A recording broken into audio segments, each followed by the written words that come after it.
Shri Krishna Chaitanya Prabhu Nityananda Shri Advaita Gadadhara Shrivasadi Gora Bhakta Vrinda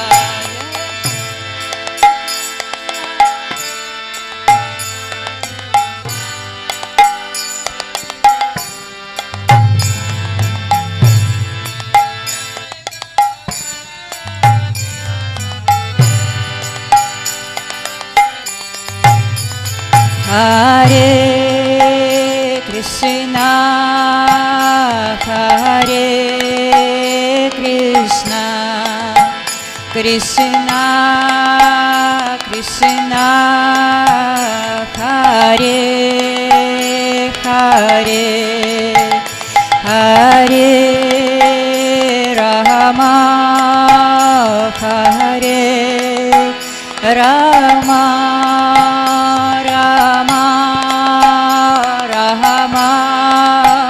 Hare Hare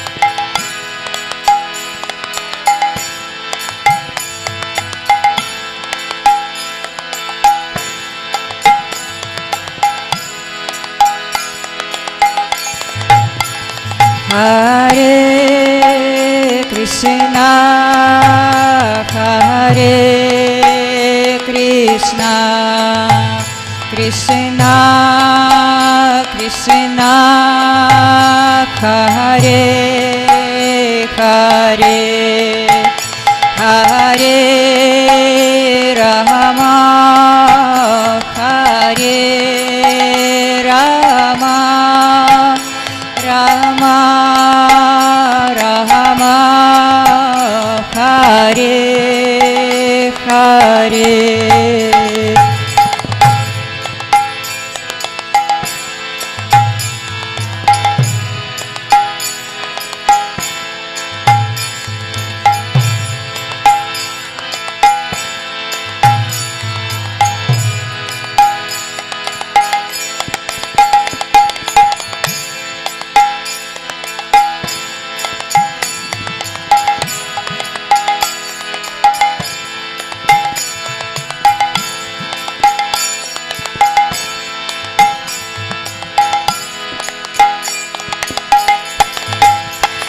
Hare Krishna, Hare Krishna, Krishna Krishna, Hare Hare, Hare Rama, Hare Rama, Rama Rama, Hare Hare.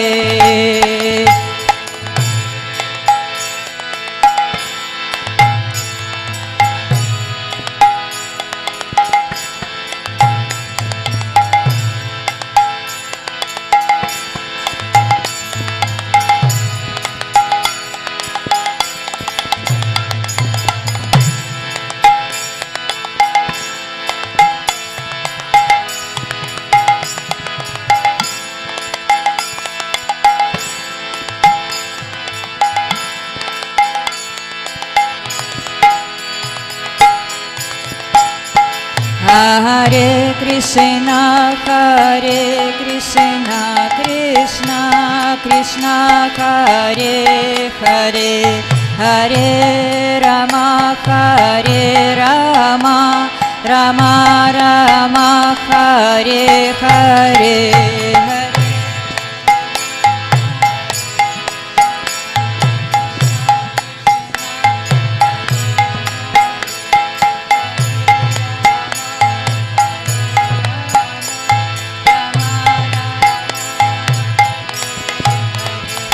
Hare Krishna, Krishna Krishna, Hare Hare, Hare Rama, Rama Rama, Hare Hare, Hare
Krishna Krishna Hare Hare Hare Rama, Hare Rama, Rama Rama, Hare Hare, Hare Krishna, Hare Krishna, Krishna Krishna, Hare Hare, Hare Rama, Hare Rama, Rama Rama, Hare Hare, Hare Krishna, Hare Krishna, Krishna Krishna, Hare Hare, Hare Rama, Hare Rama, Rama Rama, Hare Hare.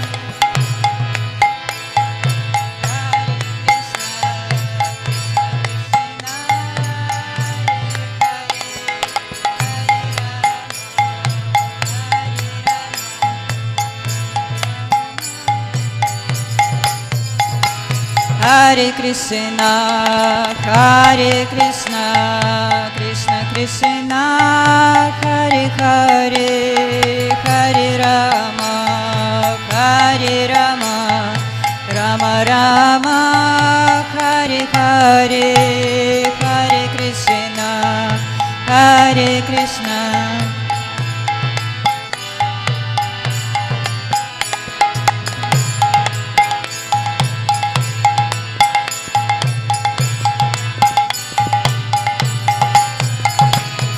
Hare Krishna, Hare Krishna, Krishna Krishna, Hare Hare, Hare Rama, Hare Rama, Rama Rama, Hare Hare, Hare Krishna.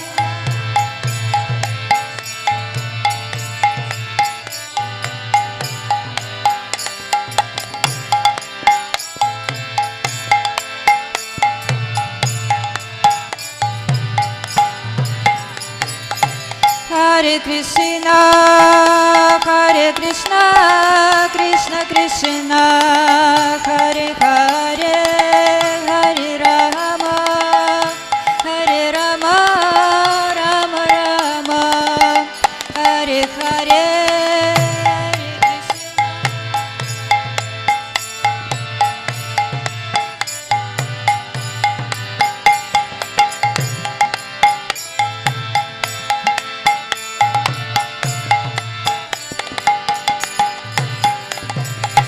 Hare Krishna, Hare Krishna, Krishna Krishna, Hare Hare, Hare Rama, Hare Rama, Rama Rama, Hare Hare.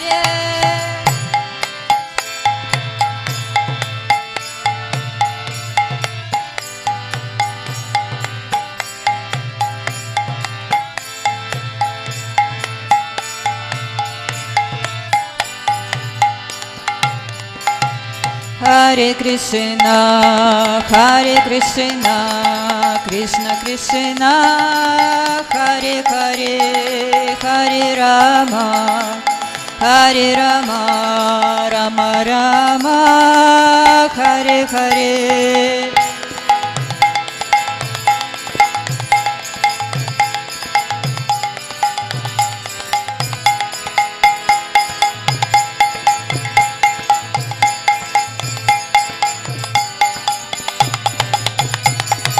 Hare Krishna, Hare Krishna, Krishna Krishna, Hare Hare, Hare Rama, Hare Rama, Rama Rama, Hare Hare.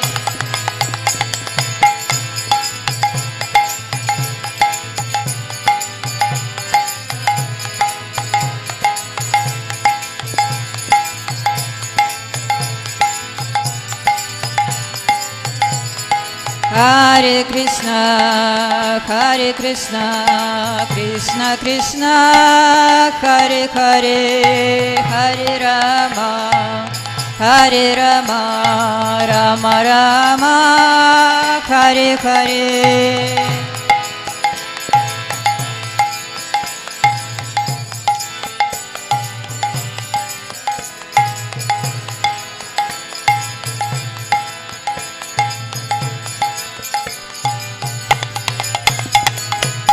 Hare Krishna,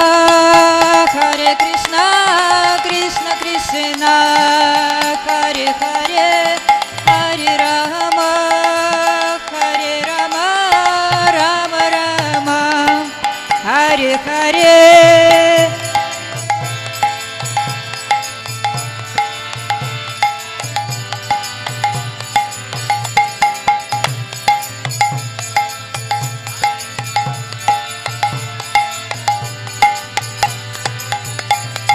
Hare Krishna, Krishna Krishna, Hare Hare, Hare Rama, Rama Rama, Hare Hare.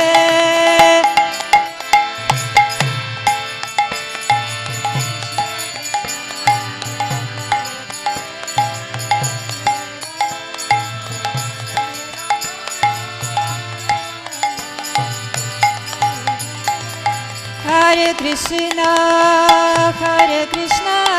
Krishna Krishna, Hare Hare, Hare Rama, Rama Rama, Hare Hare.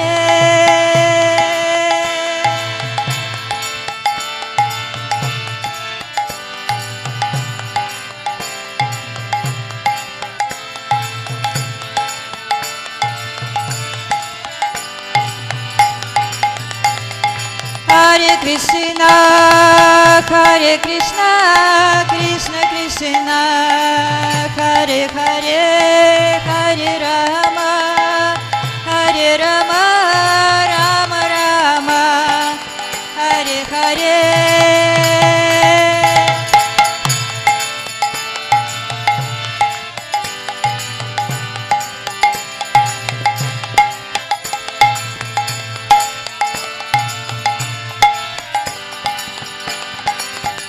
Hare Krishna, Krishna Krishna, Hare Hare, Hare Rama, Rama Rama, Hare Hare.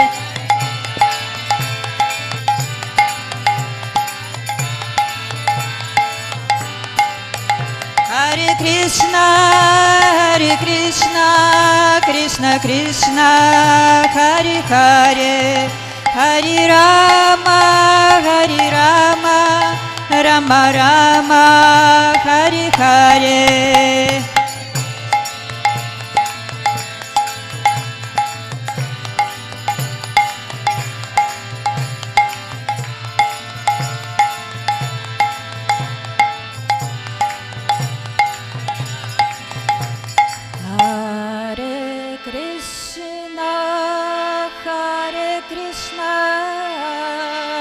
Krishna Krishna, Hare Hare, Hare Rama, Rama Rama, Hare Hare. Hare Krishna, Krishna Krishna, Hare Hare, Hare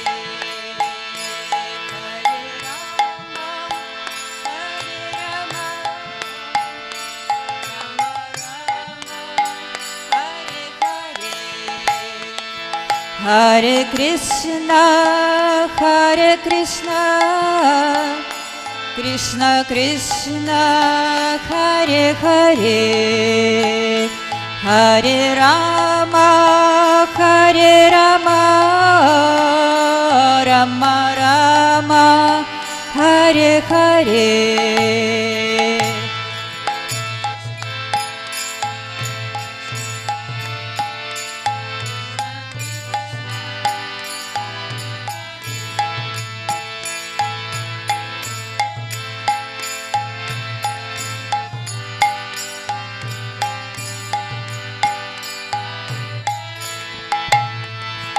Hare Krishna, Krishna Krishna, Hare Hare, Hare Rama, Rama Rama, Hare Hare.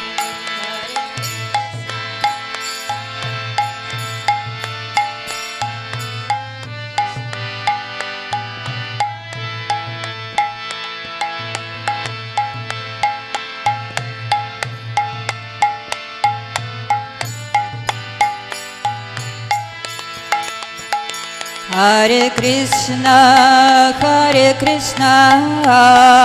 Krishna Krishna, Hare Hare, Hare Rama, Rama Rama, Hare Hare.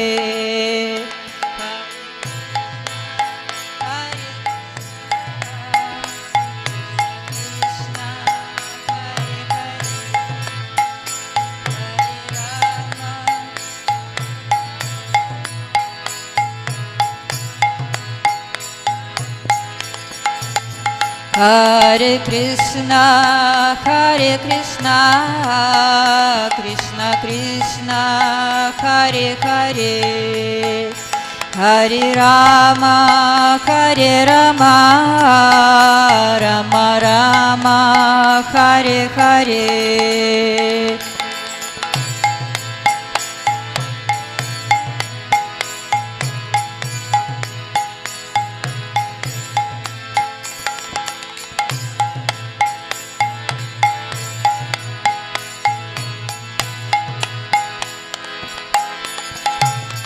Hare Krishna, Krishna Krishna, Hare Hare, Hare Rama, Rama Rama, Hare Hare.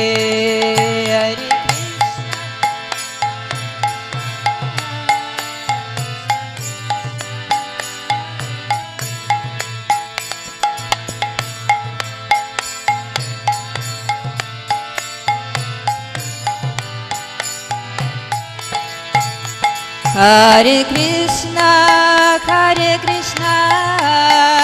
Krishna Krishna, Hare Hare, Hare Rama, Rama Rama, Hare Hare.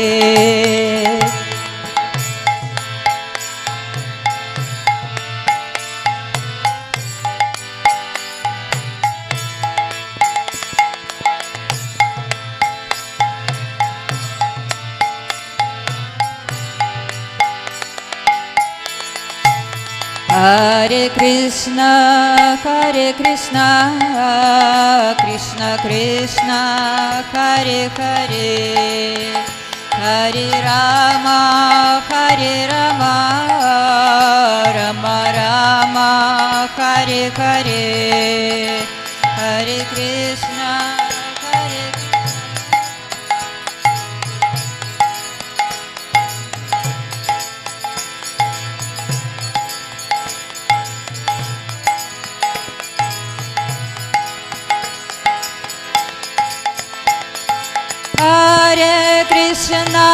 Hare Krishna, Krishna Krishna, Hare Hare, Hare Rama,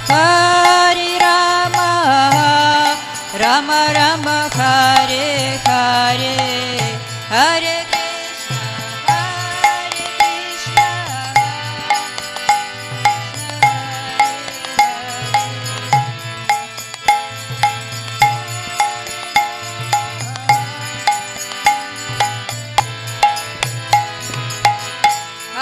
Krishna,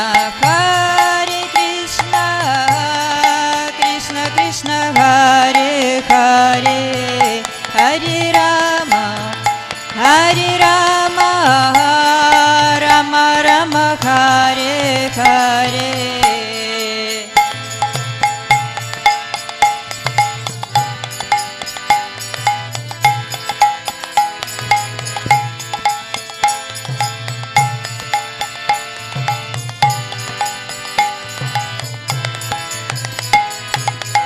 Hare Krishna, Krishna Krishna, Hare Hare, Hare Rama, Rama Rama, Hare Hare.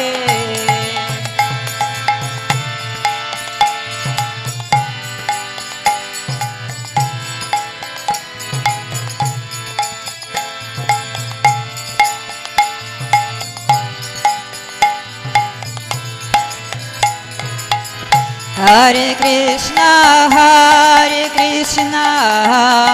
Krishna Krishna Hare Hare, Hare Rama, Hare Rama, Rama Rama Hare Hare.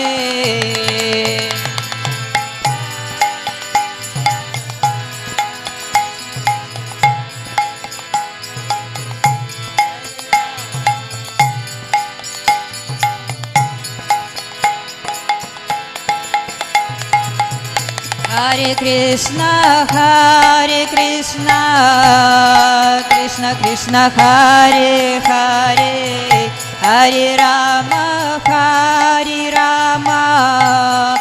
Rama Rama Hare Hare.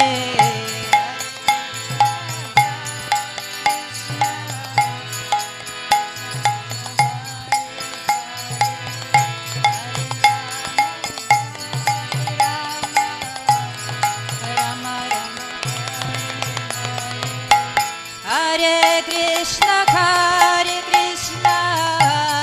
Krishna Krishna Hare Hare, Hare Rama,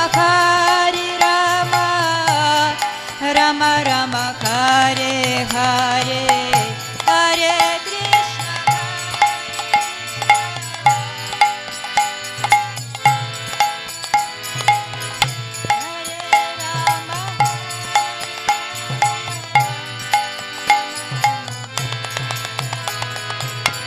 Hare Krishna, Hare Krishna, Krishna Krishna Hare Hare, Hare Rama,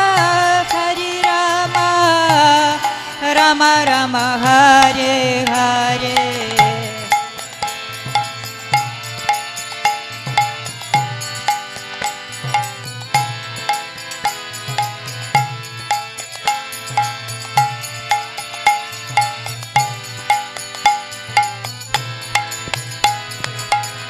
Hare Krishna, Krishna Krishna Hare Hare, Hare Rama, Rama Rama Hare Hare.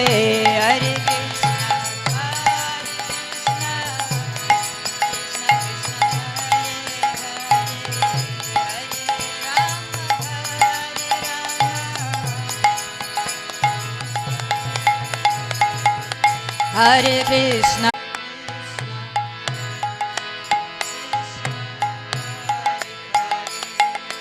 Krishna, Hare Krishna,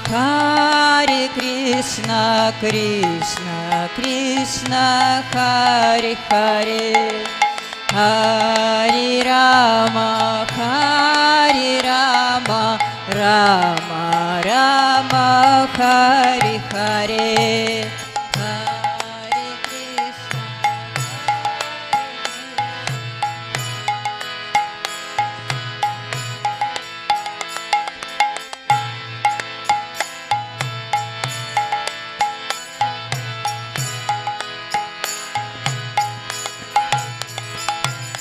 Hare Krishna, Hare Krishna, Krishna Krishna Hare Hare, Hare Rama,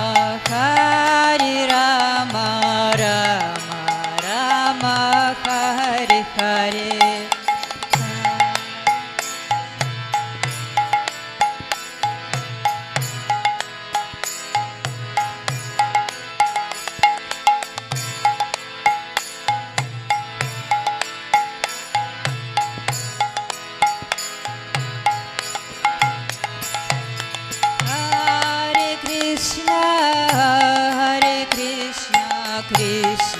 Krishna Hare Hare,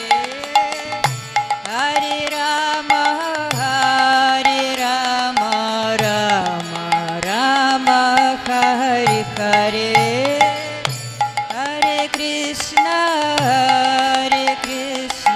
Krishna Krishna Hare Hare, Rama, Hare Rama, Rama Rama, Hare Hare, Hare Krishna,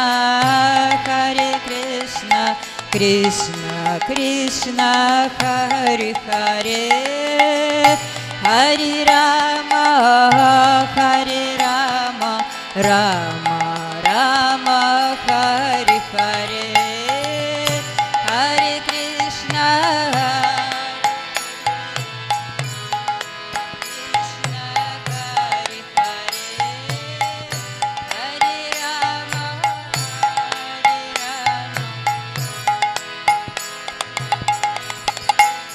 Hare Krishna, Hare Krishna, Krishna Krishna, Hare Hare, Hare Rama, Rama Rama, Hare Hare,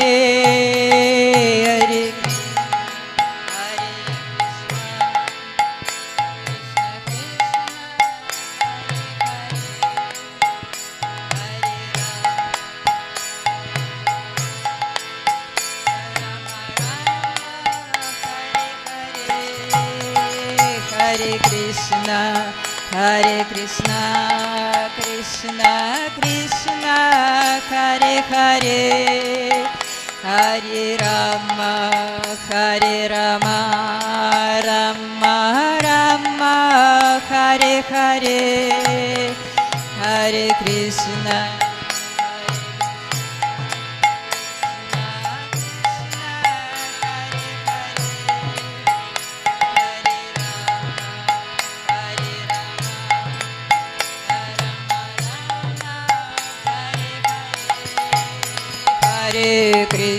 Hare Krishna, Krishna Krishna, Hare Hare, Hare Rama, Rama Rama, Hare Hare,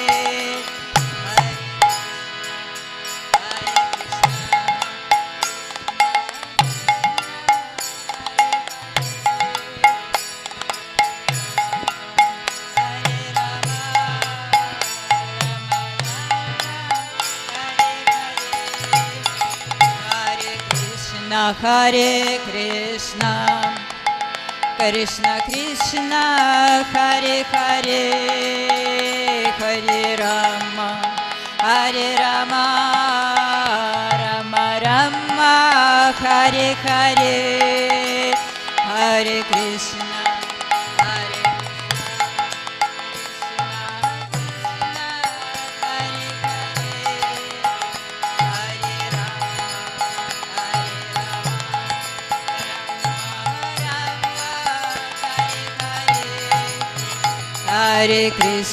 Hare Krishna, Krishna Krishna, Hare Hare, Hare Rama, Rama Rama, Hare Hare, Hare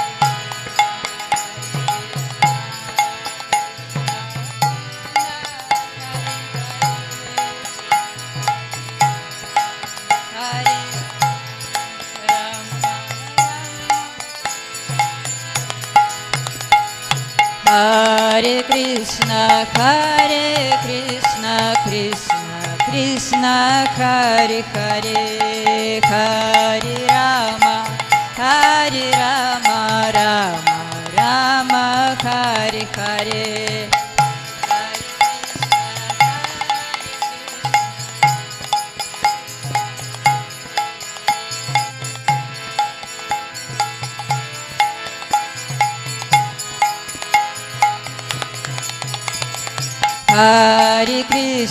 Hare Krishna, Krishna Krishna, Hare Hare, Hare Rama, Rama Hare Hare.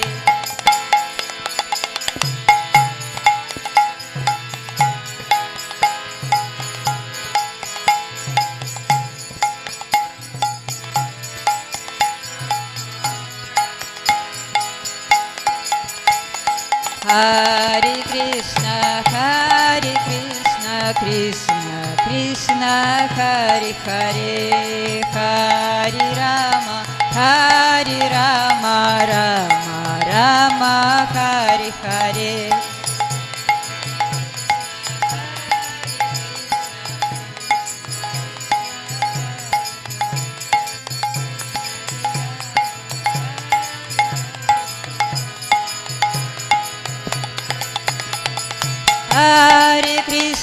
Hare Krishna, Krishna Krishna, Hare Hare, Hare Rama, Rama Rama, Hare Hare, Hare Krishna.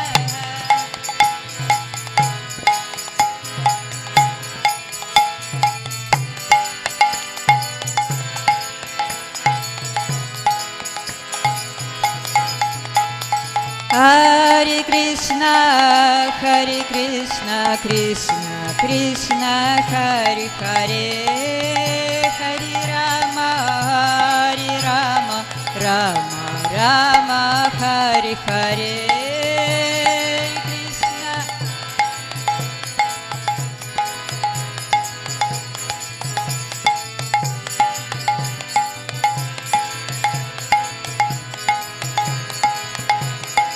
Hare Krishna,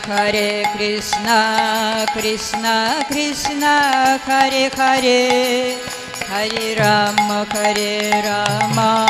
Rama Rama, Hare Hare, Hare.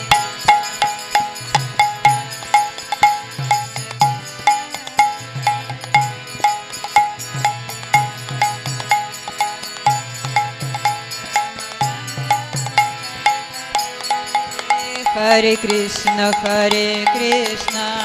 Krishna Krishna, Hare Hare, Hare Rama, Rama Rama, Hare Hare.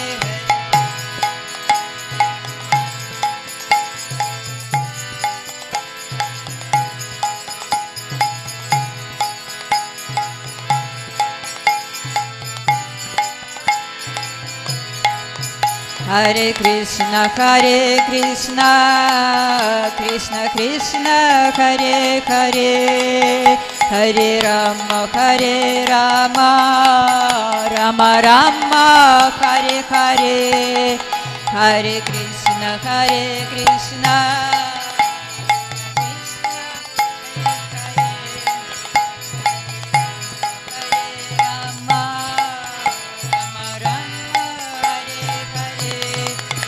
Hare Krishna, Krishna Krishna, Hare Hare, Hare Rama, Rama Rama, Hare Hare,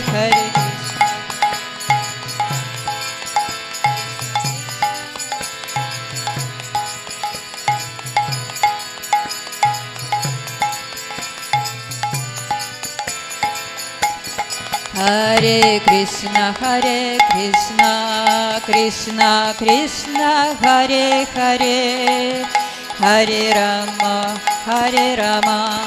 Rama Rama, Hare Hare.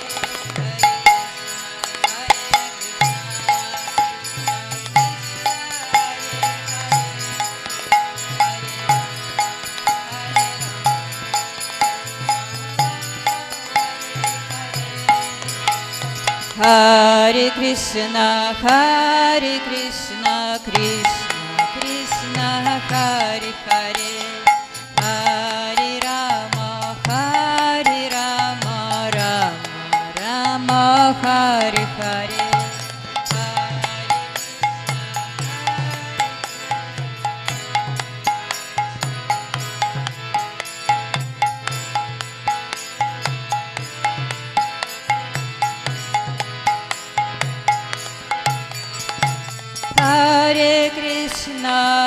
Hare Krishna, Krishna Krishna, Hare Hare, Hare Rama,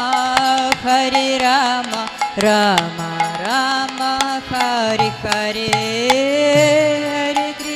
Krishna, Hare Krishna, Krishna.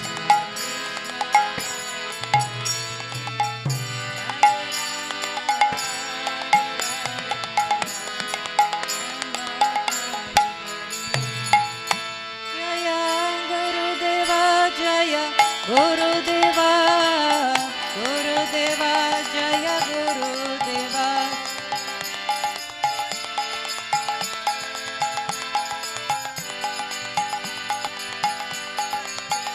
Jaya Gurudeva, Gurudeva, Gurudeva, Jaya Gurudeva, Jaya Gurudeva.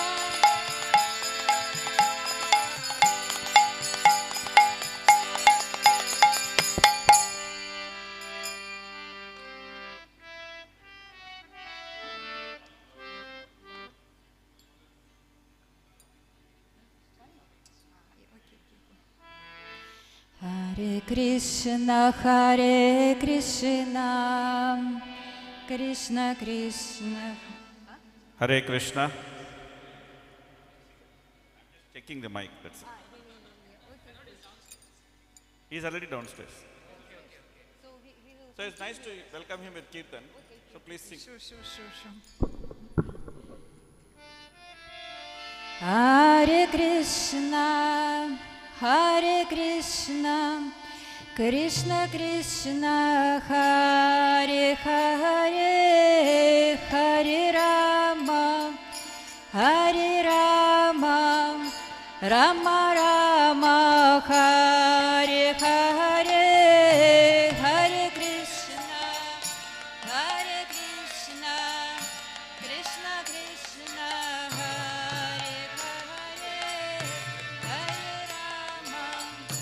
Hare Rama, Rama Rama,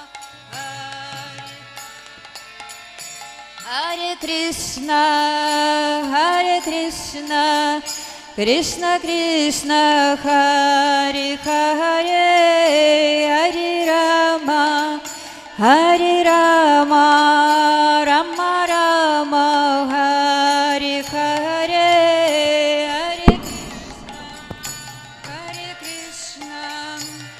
Hare Krishna. Hare We are happy to welcome Hare Rama, Mother Sudamini Hare Rama, for this wonderful Vyasa Puja ceremony.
Krishna, Krishna Krishna, Hare Hare, Hare Rama, Hare Rama, Rama Rama, Hare Hare.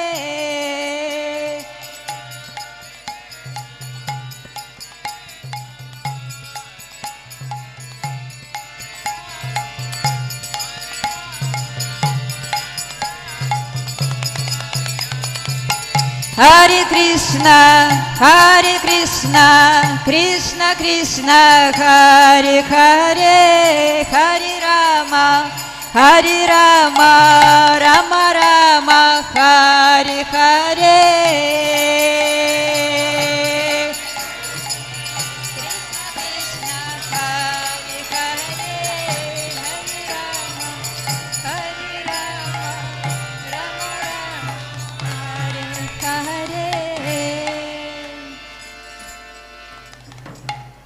Hare Krishna. So we are very happy to welcome all of you for the 81st Vyasa Puja of His Grace Ravindra Svarupa Prabhu ki. So we are going to have many glorifications and offerings continuously starting from now. Even before this program could begin, we already had a very sweet meeting downstairs between Ravindra Svarupa Prabhu and His Holiness Jayapataka Swami Maharaj, who came to greet him. I am sure that during the course of this event, we will also get Maharaj's offering for Ravindra Svarupa Prabhu.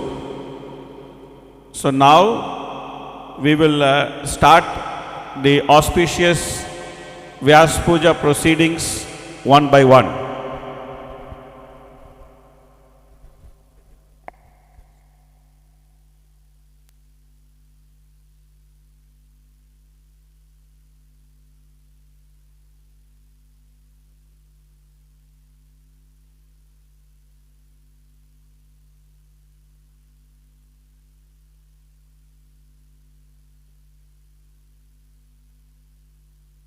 So the first program on today's agenda is already done. We have welcomed Prabhu to take his Vyasasana, and now we are going into the most important second program, which will be the Pada Puja for His Grace Ravindra Svarupa Prabhu ki. So the Pada Puja will be performed. Please start.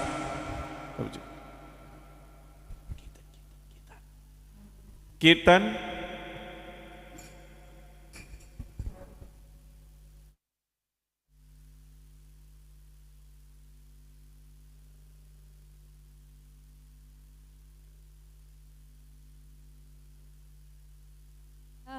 Krishna Prishtaya Bhutale Shrimate Bhakti Vedanta Swami Niti Namine.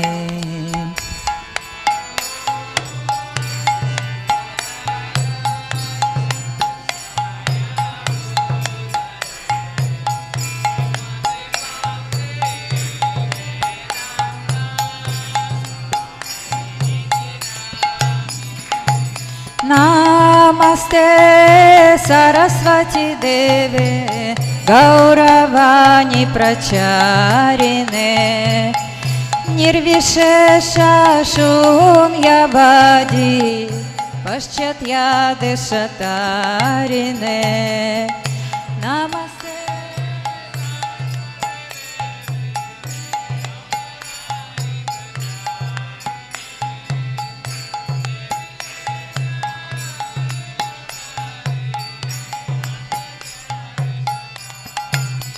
Jai Shri Krishna Chaitanya Prabhu Nityananda Shri Advaita Gadadhara Shri Vasadi Gora Bhakta Vrinda Shri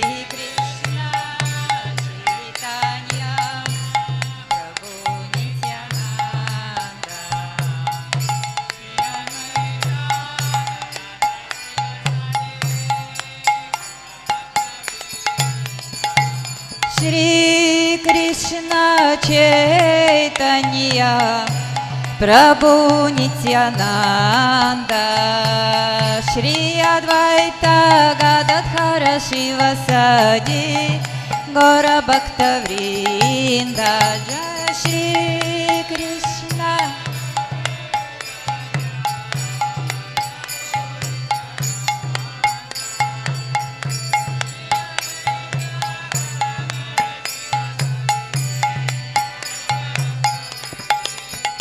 Jai Shri Krishna Chaitanya Prabhu Nityananda Shri Advaita Gadadhara Shivasadi Gora Bhakta Vrinda Jai Shri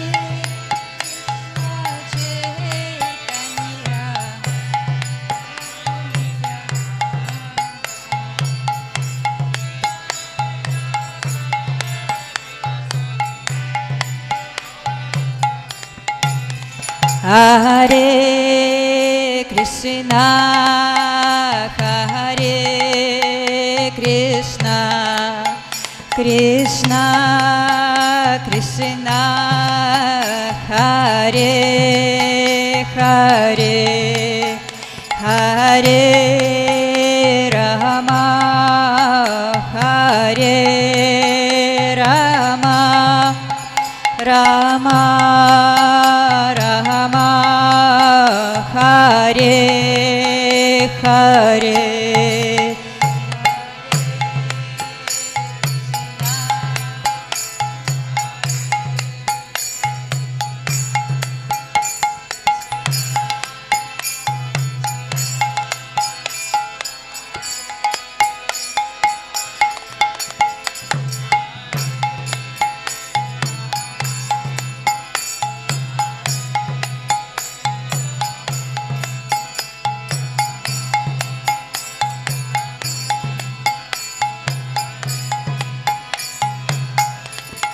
Prabhupada Jaya Prabhupada Prabhupada Jaya Prabhupada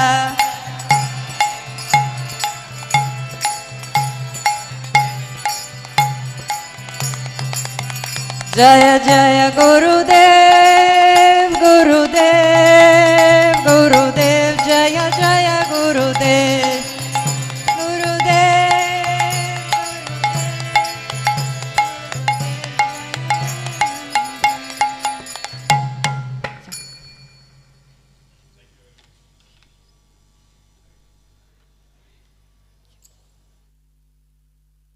Thank you very much, Mataji and the Kirtan team. So, today we have assembled for a very, very auspicious Vyasa Puja, 81st Vyasa Puja ceremony of His Grace Ravindra Svarupa Prabhu. It is our good fortune that he is personally present in Dham Mayapur, and we are able to celebrate this wonderful ceremony in his personal presence. So, we should thank Prabhupada and Mahaprabhu for this wonderful opportunity. Let's start everything by auspiciously chanting the Hare Krishna Mahamantra once.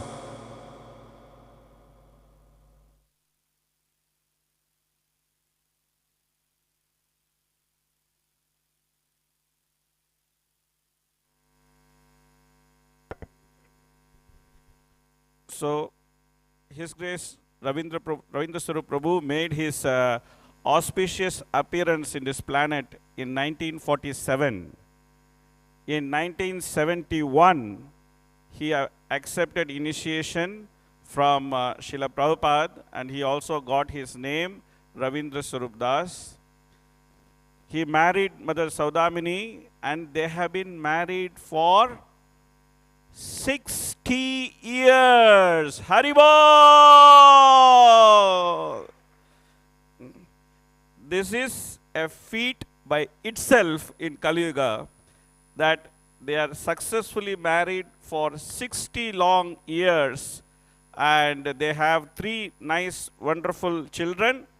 Of course, they have many spiritual children, and some of them are present here. Their family consists of Emily, Yudhishthira, and Rupa, three children. And as we go on with we'll start the offerings now. As we go on with the offerings, we will try to share some interesting snippets from Prabhu's life, so that those who are not so familiar with him, they can appreciate the tremendous amount of service Ravindra Prabhu and Mother Sudamini, they have rendered to Srila Prabhupada's movement. So I would first like to call upon His Grace Harisauri Prabhu to give his offering to Ravindra Prabhu.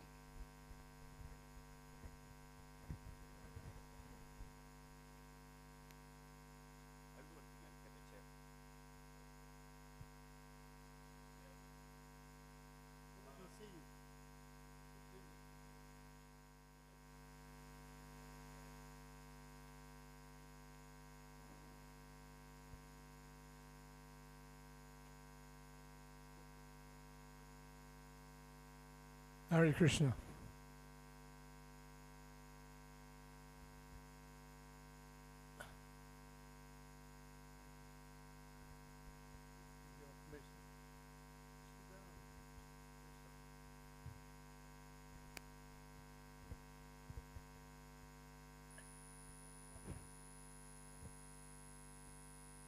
Panchakalpatarubhyascha kripa sindhubhyeva cha patitanam pavanebhyo Vaishnavebhyo namo namaha. Shri Ravindra Prabhu ki jai. I'll keep it short. I think the first time that I met Ravindra was in 1975. I had just published the first volume of my Transcendental Diary series. And so I did a tour of America. There's some tickets in those days that you could get. They were good for 1 month, and you could travel to at least a dozen cities on the same ticket, but you could only go in one direction. So I'd gotten one of those tickets, and then I booked myself in to speak in Philly Temple. I was there for a couple of days. It was very nice, enjoyed myself, and I got a lot of encouragement from Ravindra Prabhu, because, well, personally I think he's the best writer that ISKCON has ever had, apart from Srila Prabhupada. It was always wonderful to get the Back to Godhead articles. I still remember there was one story that you told, how you had your grandson, and you were teaching them how to understand that you're not your body. So he would ask, am I the head? And the boy said no.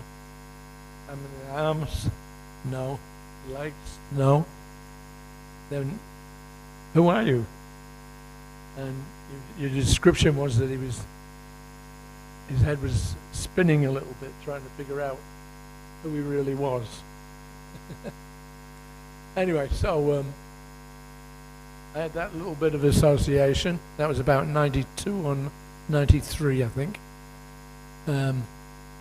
Later on, I moved to Mayapur. Ambarish Prabhu came in 2004. He brought the whole new Temple of the Vedic Planetarium concept. There was a plan previously in the 90s, but it proved to be impossible to do. Too much, cost too much. So we came up with this plan. Ambarish, Bhavananda, and Sadbhuj. And so at that time we were trying to get more land. We still only had the original couple of 100 acres. So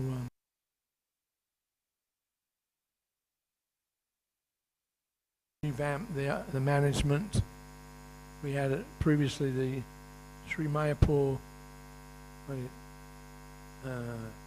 SMPDC, Sri Mayapur Project Development. Yeah. So part of the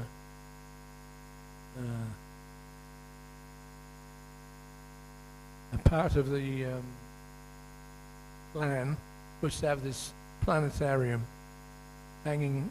Prabhupada described it to us in 1976. He said exactly what size deities he wanted, which altars they should be on. So Panchatattva and the disciplic succession on the left side, Panchatattva in the middle, and Radha Madhav on the other end. So the idea, and I hope it's still the idea, was to make a model of the universe and figure out how to hang it from the central dome into the temple room. So there was a special committee that was set up by Ambarish. He recruited Ravindra Svarupa Prabhu, and he asked that they figure out how to make this model of the universe, Vedic universe, very difficult to understand. So he provided some funding, about 40,000, 50,000 a year, and Ravindra Svarupa Prabhu headed up the committee to get that completed. Because that was years ago, that was like about 2007, something like that. Anyway, we've got some kind of a model, but it still needs a lot of work. By good fortune, I've been able to live in Mayapur for the last nearly 30 years, and I'm very happy that Ravindra Svarupa Prabhu has become a resident of Mayapur Dham. There's a certain point that you get to, Prabhupada says in the Bhagavatam, called Nijana Bhajan, where you give up all managerial attempts, entanglements, you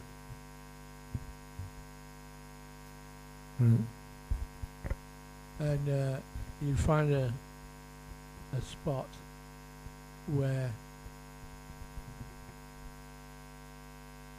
it says the Guru and a few intimate disciples, they retire from their activities and spend the rest of the time in this Nijana Bhajan, intensifying their studies, chanting. So Ravindra Svarupa is setting the example. He's been here for a year and a half.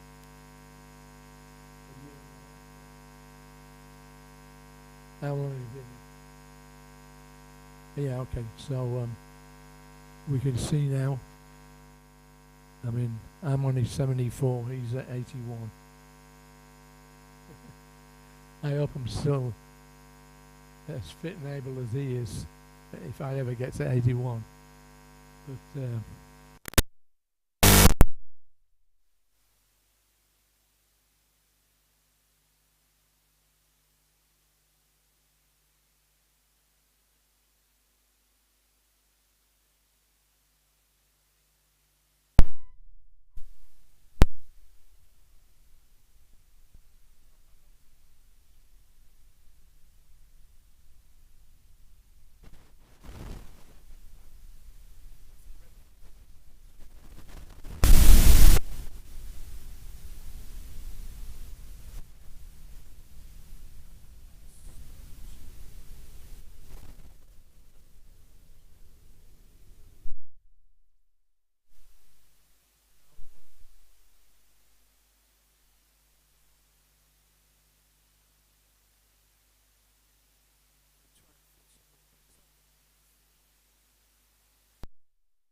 go back directly to Krishna.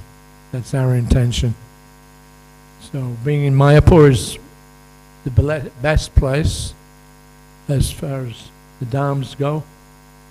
It's even better than Vrindavan Dham, because this is where Lord Chaitanya, Krishna himself, appears, and the whole atmosphere is saturated with Krishna Prem from Lord Chaitanya and his associates. So we wish you all success in your final test. And pray to Prabhupada that he comes and takes it up. Yes.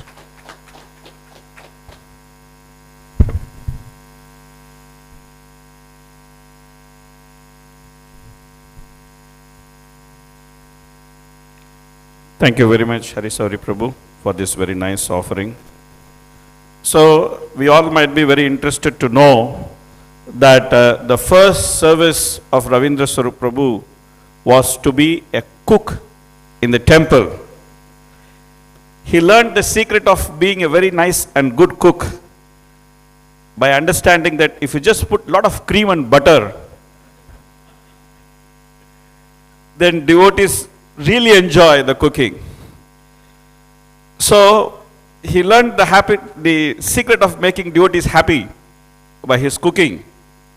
But of course, later he cooked and served many wonderful papers for ISKCON, which were very, very important. We are going to see a list of those papers which he did.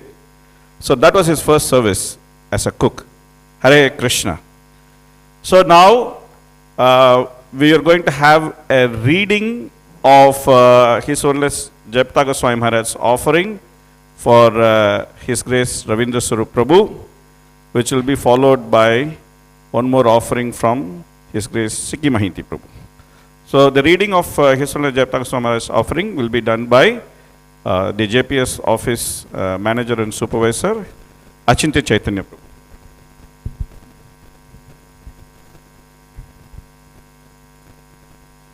Dear Ravindra Svarupa Prabhu, please accept my humble obeisances. All glories to Srila Prabhupada. On this most sacred occasion of your Vyasa Puja, I offer my heartfelt appreciation and deepest gratitude for your unflinching dedication and devotion to the mission of our beloved founder Acharya, His Divine Grace A.C. Bhaktivedanta Swami Prabhupada. You have always stood firm as a thoughtful and loyal servant of Srila Prabhupada, guiding ISKCON with your deep philosophical understanding and your ability to convey it with humility and clarity. In times of challenge and controversy, your voice of reason and sobriety has been a beacon, helping preserve the integrity and purity of our movement. Your scholarly contributions, especially your efforts to clarify and defend Srila Prabhupada's unique position as the founder Acharya, are foundational to ISKCON's spiritual identity. Your life beautifully demonstrates the principle of utilizing intelligence fully in the service of Guru and Krishna, harmoniously blending Shastra with Sharanagati. I remember vividly your courageous and steady hand steering ISKCON during those delicate years following Srila Prabhupada's disappearance. Your thoughtful critique of the zonal Acharya system, your invaluable service as a GBC member, and your profound reflections in Srila Prabhupada, the founder Acharya of ISKCON, remain guiding lights for the leaders and devotees of today. I am especially thankful that you chose to reside in Sri Mayapur Dham, contributing significantly to the spiritual atmosphere and community. Mayapur is indeed enriched by your divine presence. I also fondly remember my visits to Philadelphia, where each encounter with you was a source of great joy and spiritual nourishment. Your association always uplifted my heart. Although your body has faced trials, Your spirit and intellect remain unwaveringly fixed at the lotus feet of Srila Prabhupada and Lord Krishna. This is the hallmark of a true Vaishnava, unshaken in faith, steady in service, and deeply absorbed in the mission of the Acharyas. On this auspicious day, I fervently pray to Lord Nityananda and Sri Sri Radha Madhava to bestow upon you abundant strength, good health, and ever-increasing bliss in your devotional service. May your illustrious example continue illuminating the path for all who aspire to sincerely serve Srila Prabhupada with intelligence, courage, and heart.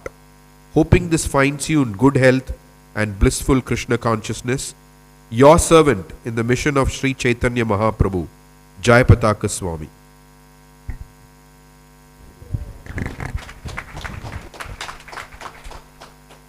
Hare Krishna. So that was the offering we heard from His Holiness Jayapataka Swami Maharaj for his wonderful god brother, His Grace Ravindra Svarupa Prabhu. So now, before we move to the next offering, there's one more interesting information from Prabhu's life. You all might be very interested to know that His Grace Ravindra Svarupa Prabhu was one of the founding members of a Krishna conscious political party which Prabhupada wanted to start in America. That party was called In God We Trust Party for Purified Leaders. Politician His Grace Ravindra Svarupa Prabhu ki. Okay, now we have the next offering from His Grace Sikhi Mahiti Prabhu. So I invite him to present his offering.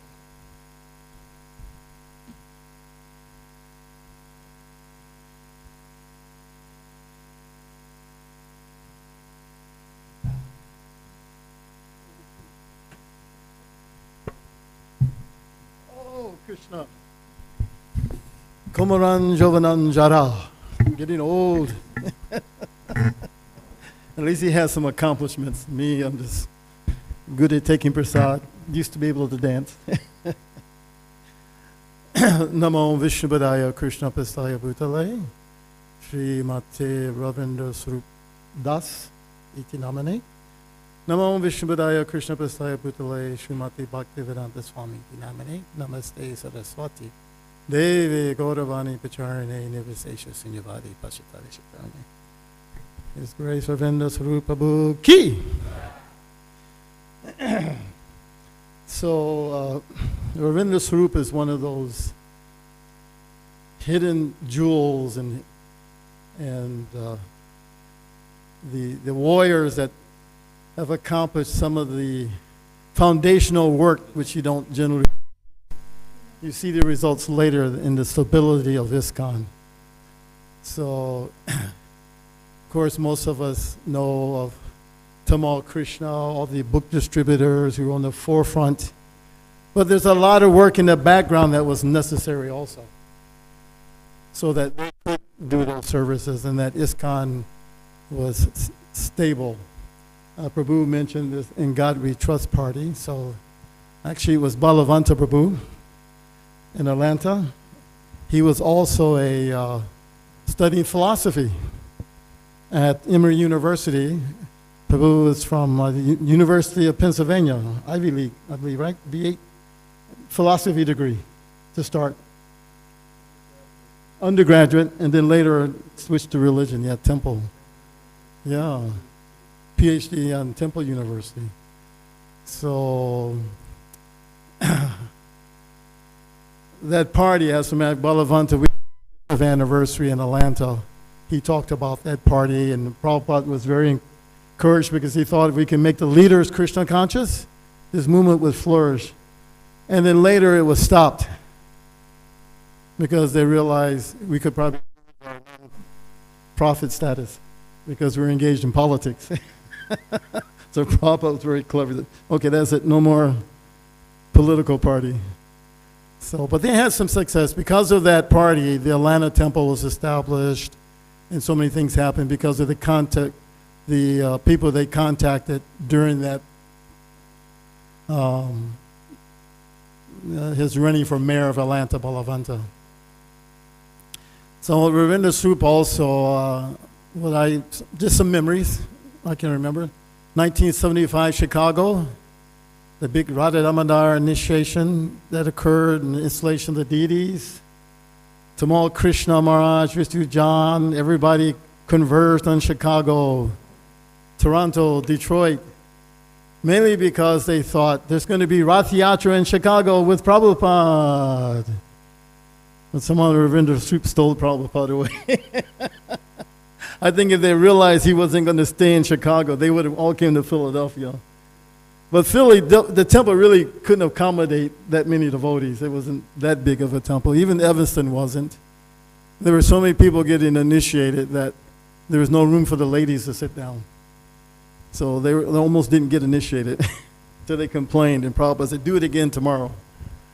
So I still remember that, frustration of Prabhupada's going, where? I thought he was here for Rath Yatra. How can he go to Philadelphia? Nobody can drive there fast enough to get there in time, so they just have to stay in Chicago.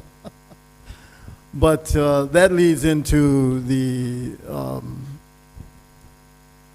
arrival. There were the first deities, the Jagannath, right? In Philadelphia, Jagannath Baladev Subhadra. That he established these beautiful deities in Philadelphia. Jagannath Baladev Subhadra Ki. Carved by, I can't remember the devotee's name, but they were ISKCON deities carved, which means they didn't have the arms like this. They have these nubs, I want to call them. I dressed those deities. So I'm thinking, I'll dress Jagannath, it'll be real easy. No, because you have to pin all the jewelry. It takes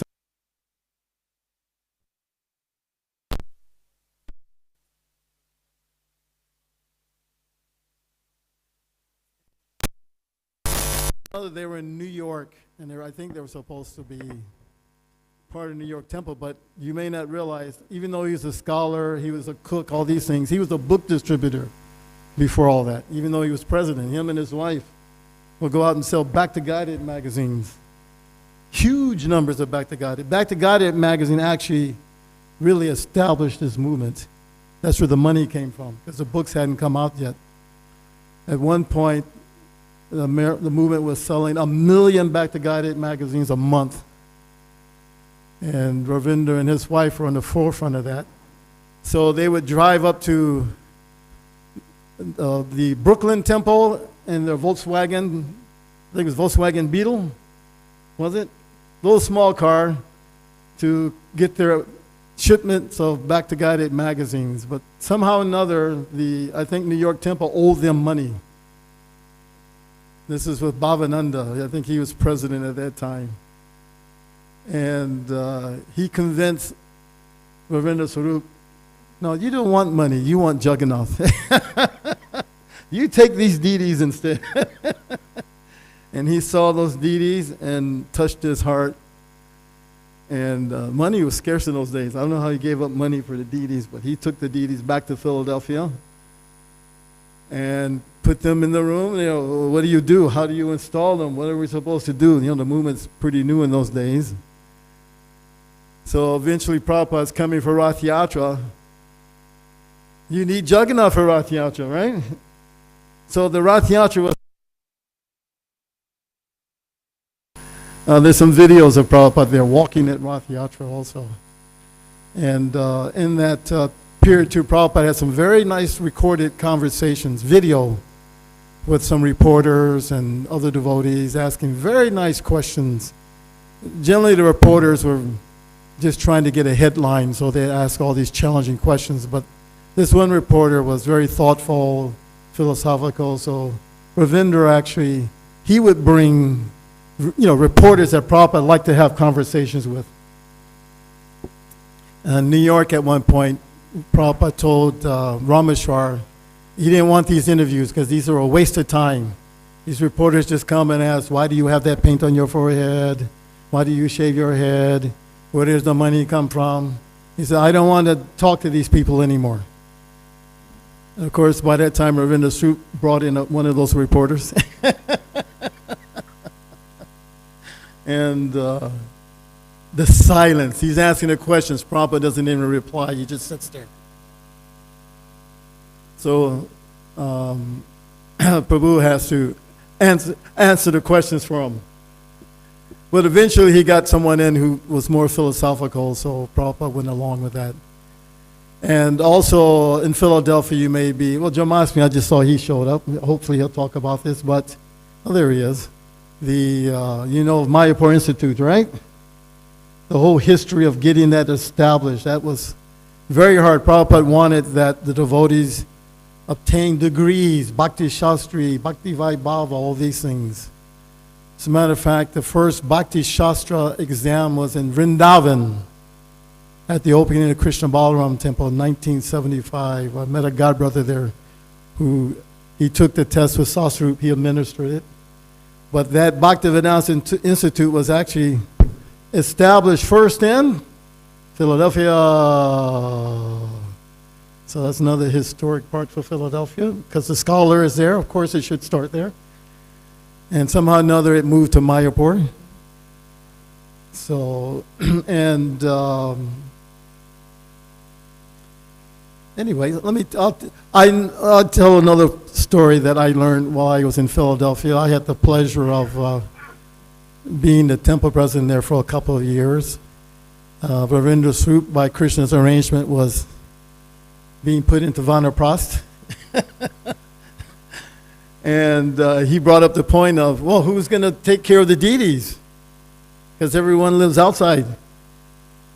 So Nutama and I talked. I just retired, and I thought, okay, what the heck, let me go there. And he's rendered so much service that really for his pleasure, I'll do it. And also just to get an experience of the East Coast in devotional service. I'd never been up there, and it was a beautiful temple. Everything was very nice. It was so much. The neighbors in Philadelphia, they like the devotees, which is unusual in America. Usually they're trying to kick you out. But in Philadelphia, they like us. I can only think because they're so pleasant. They have a yard sale every year. The devotees bring saris, dhotis, all these old things. And they sell everything. $2,000-$3,000 worth. I can't believe the neighbors buy that stuff. I thought, what are they going to do with saris? But they like us there.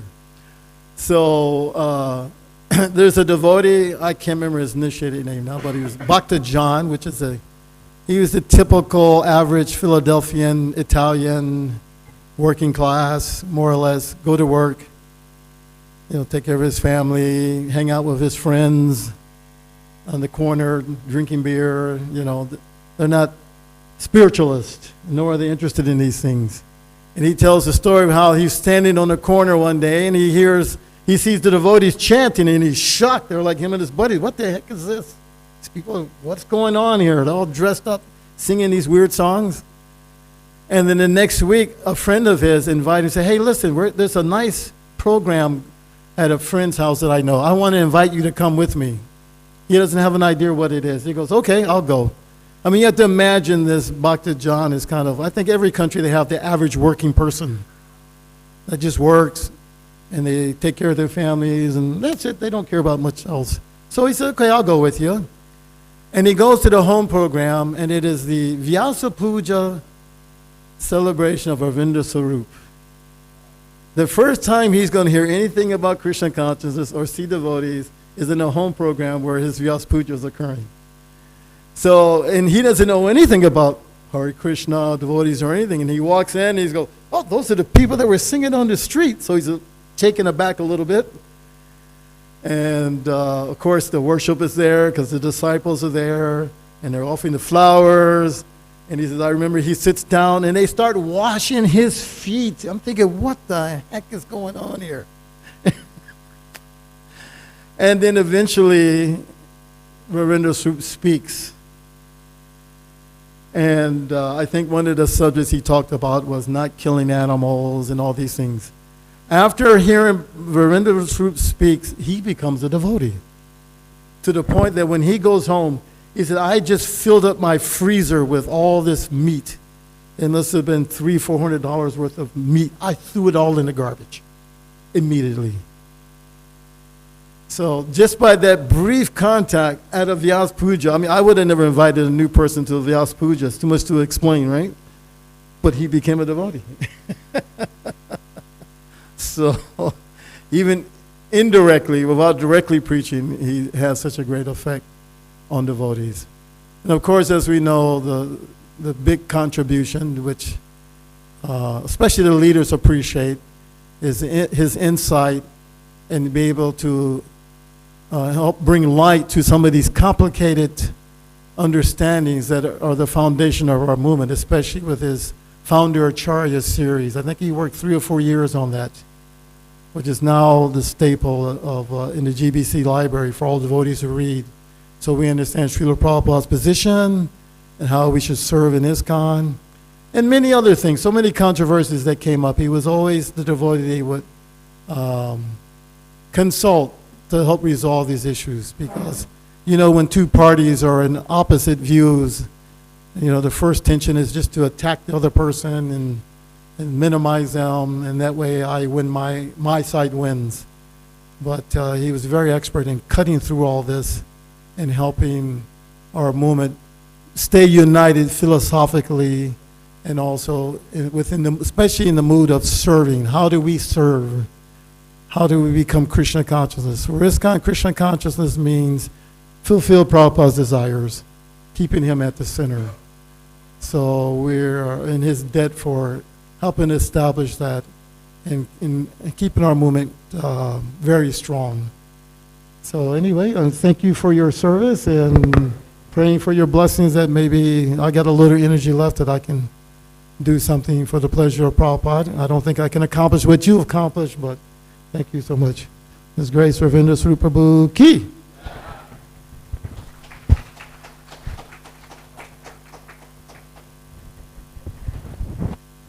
Thank you very much, Prabhu, Sikimahiti Prabhu, for your wonderful offering. So we heard the wonderful contribution of His Grace Ravindra Svarupa Prabhu for the Philadelphia Temple. He was Philadelphia's temple president for 40 years. Haribo! But the interesting part comes now.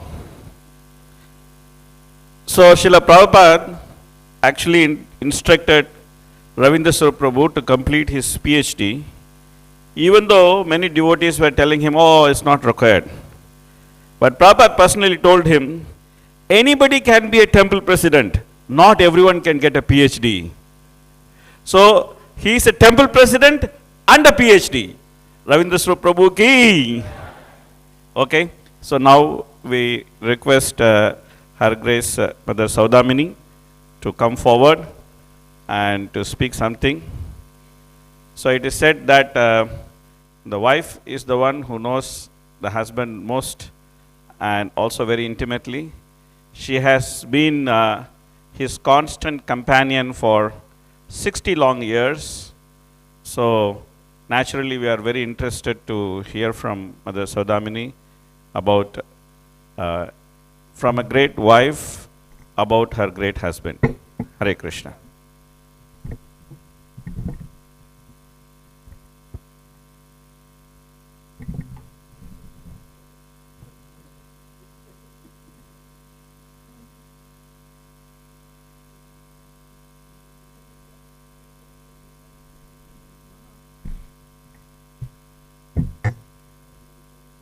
No.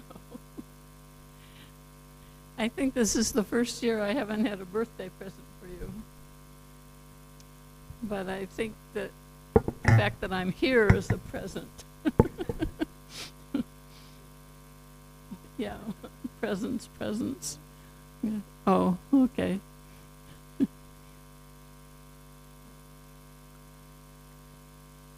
Yeah, I'm still here. It's been very interesting. I appreciate that you were very brave. Whenever you would go away, then there'd be some crisis in the temple. I mean, I remember that one man, he came with an axe ready to kill everybody. You remember? Well, you weren't there, but I told you when we got back. That was pretty scary. And then he hid out in the woods from the policeman. they eventually caught up with him. I think he was sent to prison eventually. And there was still a nick on the desk where he tried to hit whoever was in the room downstairs. It sort of became true that whenever you went away, there'd be a crisis, and then everyone asked me what I wanted them to do. And that was the worst part about your going away, seemed to me. So now we're in Mayapur. And Krishna was very kind. He took everything away that I could have been attached to. And so now I'm happy to be in Mayapur. When I first got here, I was missing what I thought of as home, but I think it's home here now. Yeah. I know you feel at home.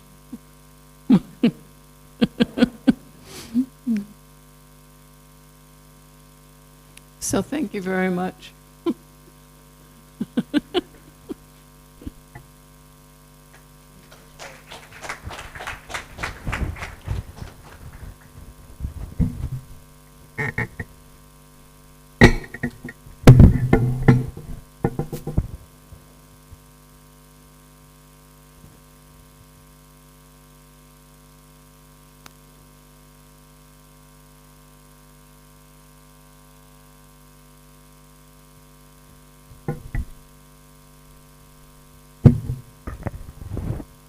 So we just heard from Mother Sudamini that how brave Ravindra Svarupa Prabhu was.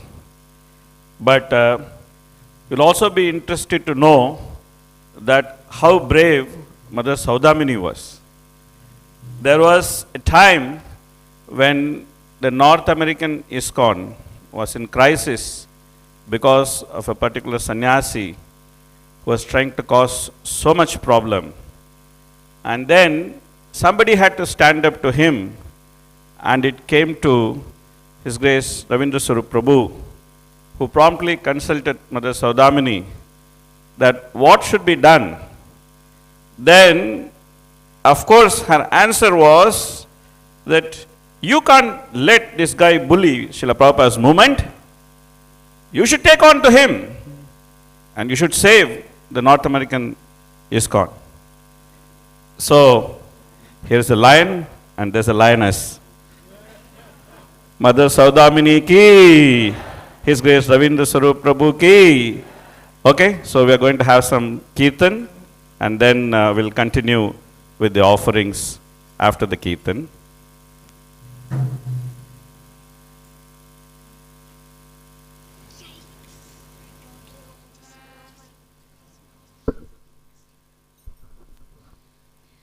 Hare Krishna, Krishna Krishna, Hare Hare, Hare Rama, Hare Rama, Rama Rama, Hare Hare.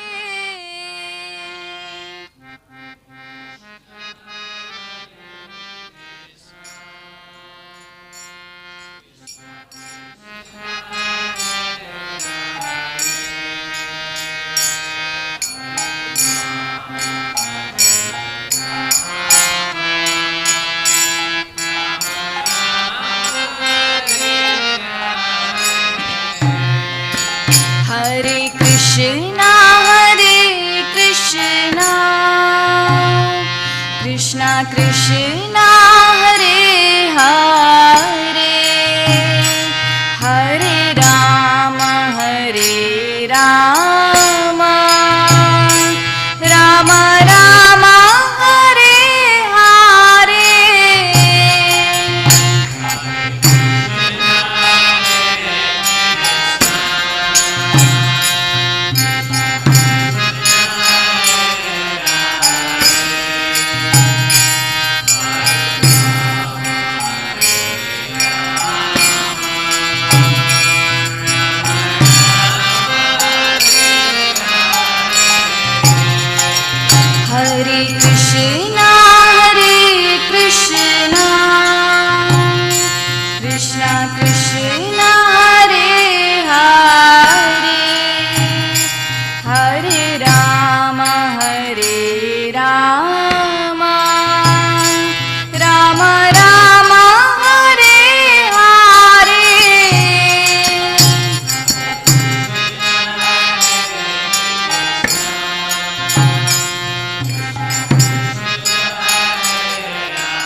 Krishna Krishna Hare Hare Hare Ram Ram Ram Hare Hare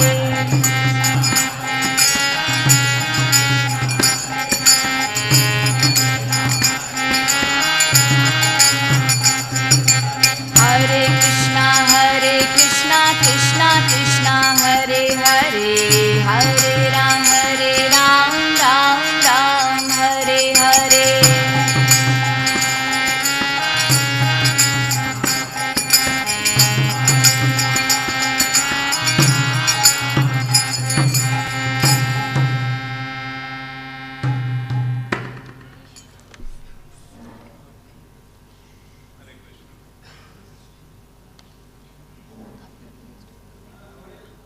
Krishna. Now we are going to have the main Vyasa Puja address of His Grace Ravindra Svarupa Prabhu. The most interesting part of this address is that this address is actually his Vyasa Puja offering to his spiritual master and our founder Acharya, His Divine Grace Abhay Charanaravinda Bhaktivedanta Swami Srila Prabhupada ki, His Grace Ravindra Svarupa Prabhu ki. So we are very eager to hear from him. I just wanted not to be too cloudy or blurry. Hare Krishna. Can everyone hear me all right? And it's not blurry, all that, okay? This is a Vyasa Puja homage to Srila Prabhupada that I wrote in 1997. It's a little bit long, but I hope you'll find it interesting. We are all agreed that Srila Prabhupada was a miracle, someone supernatural who entered into our mundane affairs and altered the normal course of nature. The laws of nature are karmic destiny and, by extension, the destiny of the world have been broken. It is essential to the nature of that miracle that it keeps on going, perpetuating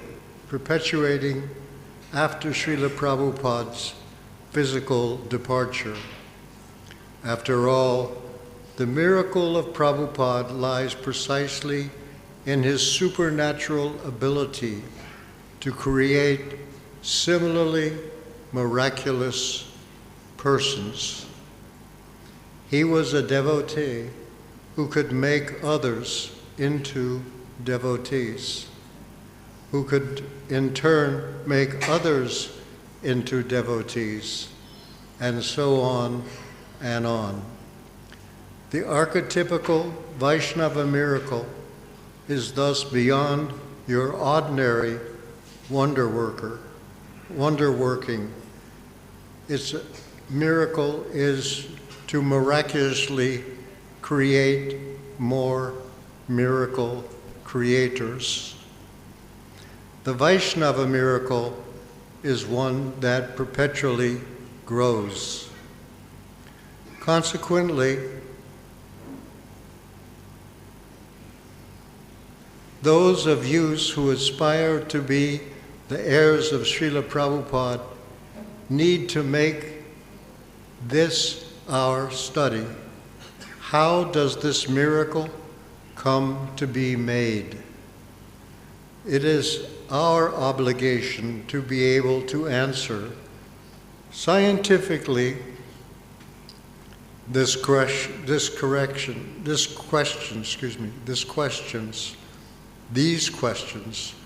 How did Srila Prabhupada come to be a miracle creator? And how do we do the same? Miracles are mysterious because, according to Prabhupada, miracle means simply that, quote, you don't know how it's done. So miracles are typically surrounded by secrets. Thaumaturges guard their secrets in order to bedazzle the many. But Prabhupada abhorred mystification. He kept nothing back. He gave away his secret. In 1968, while speaking in Los Angeles on the anniversary of the disappearance of his Guru Maharaj, Prabhupada looked at the rows of American faces lifted up to hear him, and he was led to contemplate a miracle. How, by the will of Krishna, not the ordinary course of karma, the spiritual master and the disciple come together. Prabhupada said, I was born in a different family. My Guru Maharaj was born in a different family. Who knew that I would come to his protection? Who knew that I would come in America? Who knew that you American boys would come to me? These are all Krishna's arrangement. We cannot understand how things are taking place. But then, Prabhupada goes on to explain how, by the grace of Krishna, the miracle of his presence in Los Angeles came about. This is Prabhupada's, quote, Course in Miracles. This is what Prabhupada said. In 1936, today is 9th December 1968, that means 32 years ago in Bombay, I was doing then some business. All of a sudden, perhaps on this date, sometimes between the 9th or 10th of December, at that time, Guru Maharaj was indisposed a little, and he was staying at Jagannath Puri on the seashore. So I wrote him a letter. My dear Master, your other disciples, brahmachari, sannyasi, they are rendering you direct service. And I am a householder. I cannot live with you. I cannot serve you nicely. So I do not know how can I serve you. Simply an idea. I was thinking of serving him. How can I serve him seriously? So the seed of the miracle is the desire to serve. Discontent with his occupation and business, feeling himself incapacitated by the obligations of his ashram, on an impulse, all of a sudden, Prabhupada wrote his Guru Maharaj with a plea, a cry from the heart. He felt himself locked in a position which made proper service impossible, yet still the desire to do it was there. So he confessed his desire and his frustration to his spiritual master. Prabhupada continues. So the reply was dated 13 December 1936. So a long time ago, 1936. So the reply was dated 13 December 1936. In that letter, he wrote, this is Srila Prabhupada, Bhaktisiddhanta wrote this. In that letter he wrote, "My dear such and such, I am glad to receive your letter. I think you should try to push our movement in English." That was his writing. Quote, "And that will do good to you and the people who will help you." That was his instruction. And then in 1936, on the 31st of December, that means just after writing this letter, a fortnight before his departure, he passed away. But I took that order of my spiritual master. I took that order of my spiritual master very seriously, but I did not think that I'll have to do such and such a thing. At that time, I was a householder, but this is the arrangement of Krishna.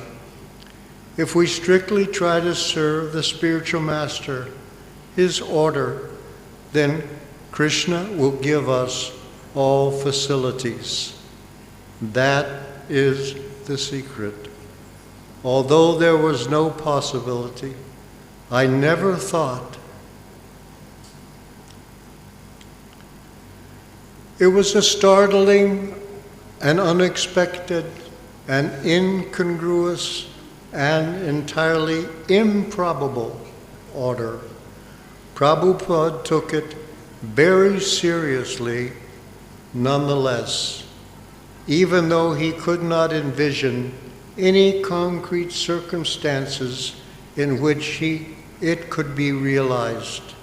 He was then doing business in Bombay, entangled in household and commercial affairs, so the order seemed remote from reality. At the same time, it was the last direct communication he received from his spiritual master. That gave it even more weight. That gave it even more weight. So he understood he must take it seriously, even though he was initially baffled. How in the world will it happen? As it turns out, it happened by a miracle, divine intervention, quote, the arrangement of Krishna, Prabhupada says. Yet something more is still required. For what prompts Krishna to make such an arrangement? The seriousness of the disciple. Quote, if we strictly try to serve the spiritual master, his order, then Krishna will give us all facilities. That is the secret. Now, Prabhupada goes on to tell us how, again by Krishna's arrangement, he learned this secret. Although there was no possibility, I never thought, but I took it little seriously by studying a commentary by Vishwanath Chakravarti Thakur on the Bhagavad Gita. In the Bhagavad Gita, there is the verse, Vyasa Atmaka Buddhir Ekehe Guru Nandana. In connection with that verse, Vishwanath Chakravarti Thakur gives his commentary that we should take up the words from the spiritual master as our life and soul. We should try to carry out the instruction, the specific instruction of the spiritual master, very rigidly without caring for our personal benefit or loss. Here is the immediate source of Prabhupada's inspiration. The realization he acquired from reading Vishwanath Chakravarti Thakur's commentary on Bhagavad Gita, chapter 2, verse 41, became the cornerstone of his life and achievement, the only secret of his success. Again and again, Prabhupada directly and indirectly refers to this defining moment of his life when he was granted the realization to make the firm commitment that come what may, he would make the order of his spiritual master his life and soul. Because of that commitment alone, Krishna has brought him to America and given him success. Prabhupada says, so I tried a little bit in that spirit. So he has given me all facilities to serve him. Things have come to this stage that in this old age I have come to your country, and you are also taking this movement seriously, trying to understand it. We have got some books now So there is little foothold of this movement. Now Prabhupada requests his followers to enact the same commitment to his order that he has evinced to that of his Guru Maharaj. So, on this occasion of my spiritual master's so on this occasion of my spiritual master's departure, I am trying to execute his will. Similarly, I shall also request you to execute the same order through my will. I am an old man. I can also pass away at any moment. That is nature's law. Nobody can check it. So that is not very astonishing, but my appeal to you on this auspicious day of the departure of my Guru Maharaj, that at least to some extent you have understood the essence of Krishna conscious movement. You should try to push it on.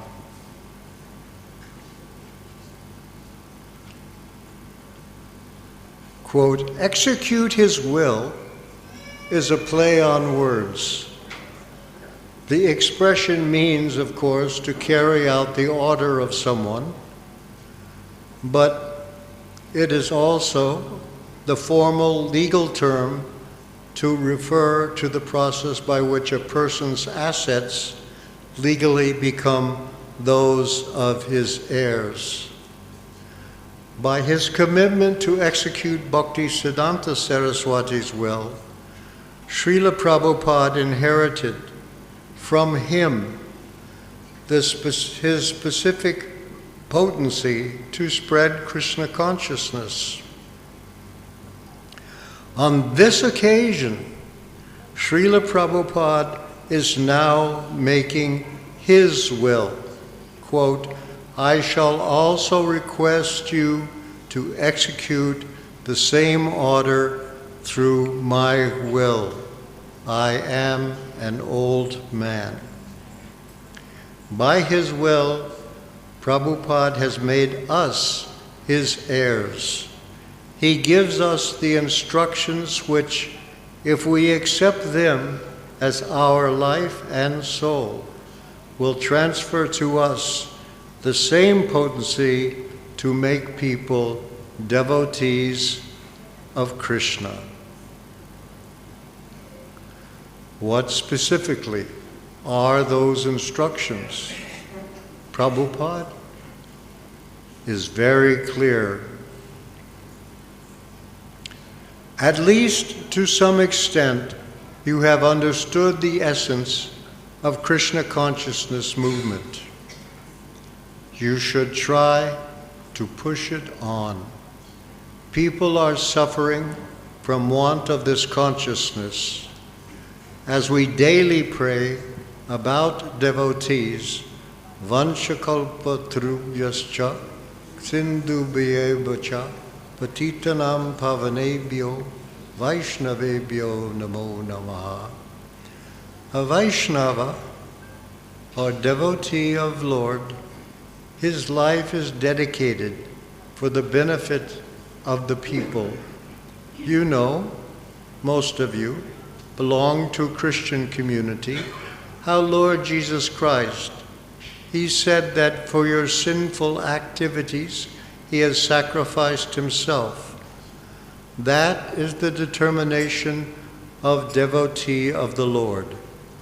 They don't care for personal comforts because they love Krishna or God.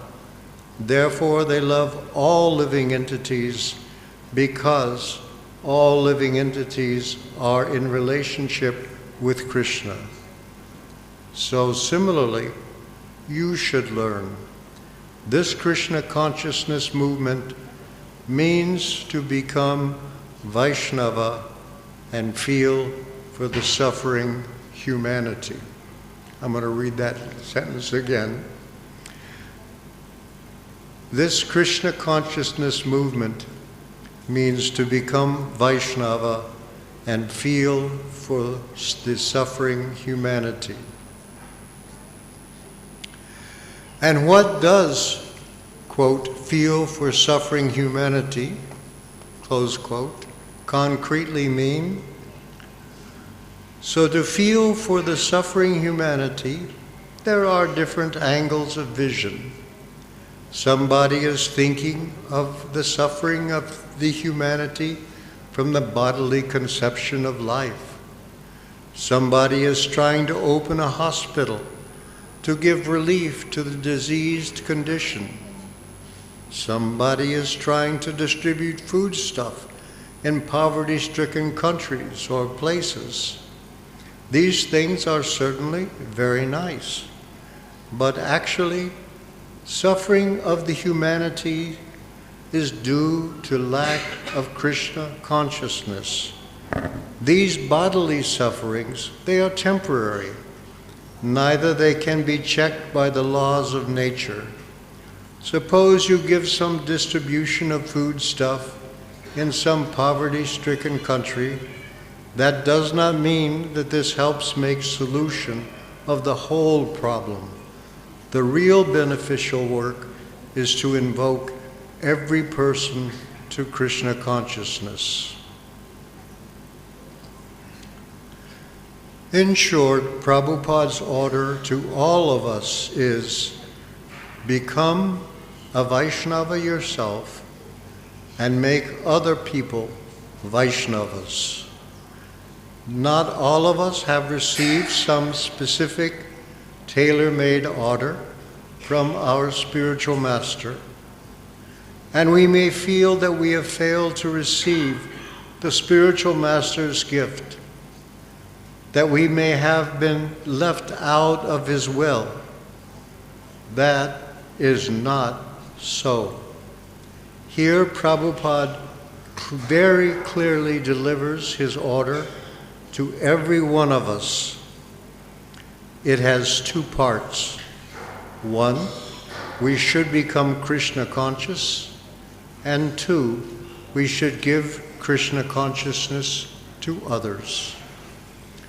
Our full commitment, our single-minded intelligence dedicated to this order will itself make the order achieve fructification by the will of Krishna.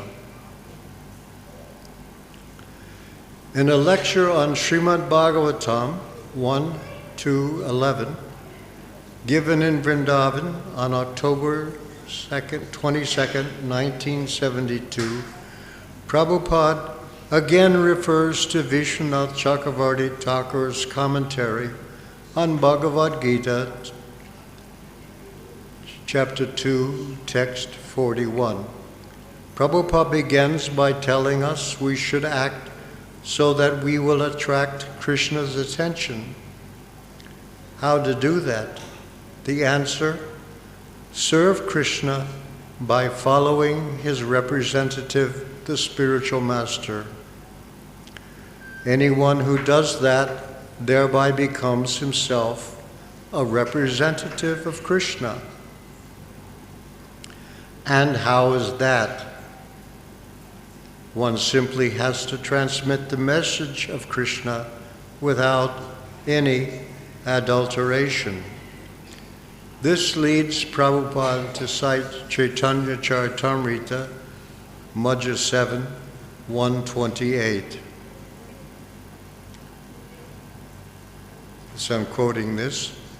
Just like Chaitanya Mahaprabhu said, Amara Ajnaya Guru Hana, quote, you become a spiritual master under my order.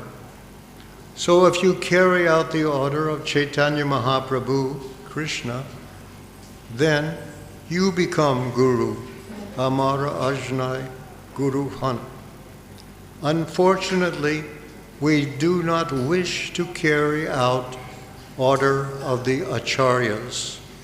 We manufacture our own ways. We have got practical experience how a great institution was lost by whimsical ways without carrying out the order of the spiritual master. They manufactured something and the whole thing was lost. Let us reflect on this passage.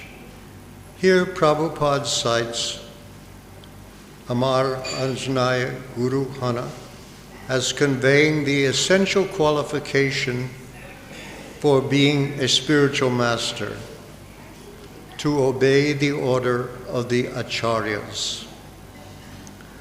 When Prabhupada remarks, unfortunately, we do not wish to carry out order of the acharyas, we manufacture our own ways, he is alluding to Srimad Bhagavatam 4:18-5, quote, a foolish person who manufactures his own ways and means through mental speculation and does not recognize the authority of the sages who lay down unimpeachable directions is simply unsuccessful again and again in his attempts.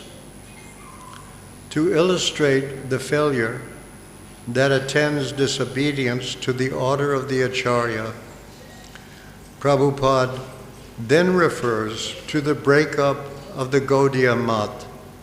Quote, in parentheses, a great institution was lost after Bhakti Siddhanta Saraswati Thakur's departure.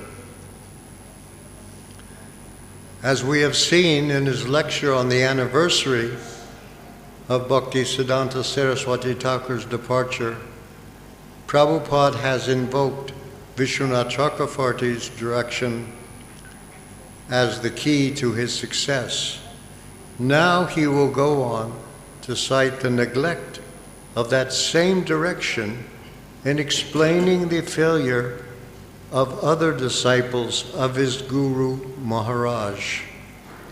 Quote, therefore, Vishwanath Chakravarti Thakur stresses very much on the words of the spiritual master, Vyasa Atmika Buddhir Ekeha Kuru Nandana.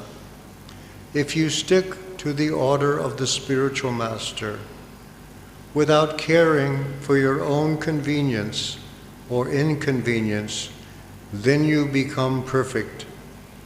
Yasya deve para bhaktir yata deve tata gurau tasyaite kattita hyarta prakasante mahatmanaha.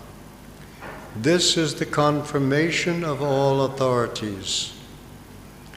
We have to carry out very faithfully the order of the bona fide representative of Krishna. Then our life is successful. We can then understand Krishna in truth.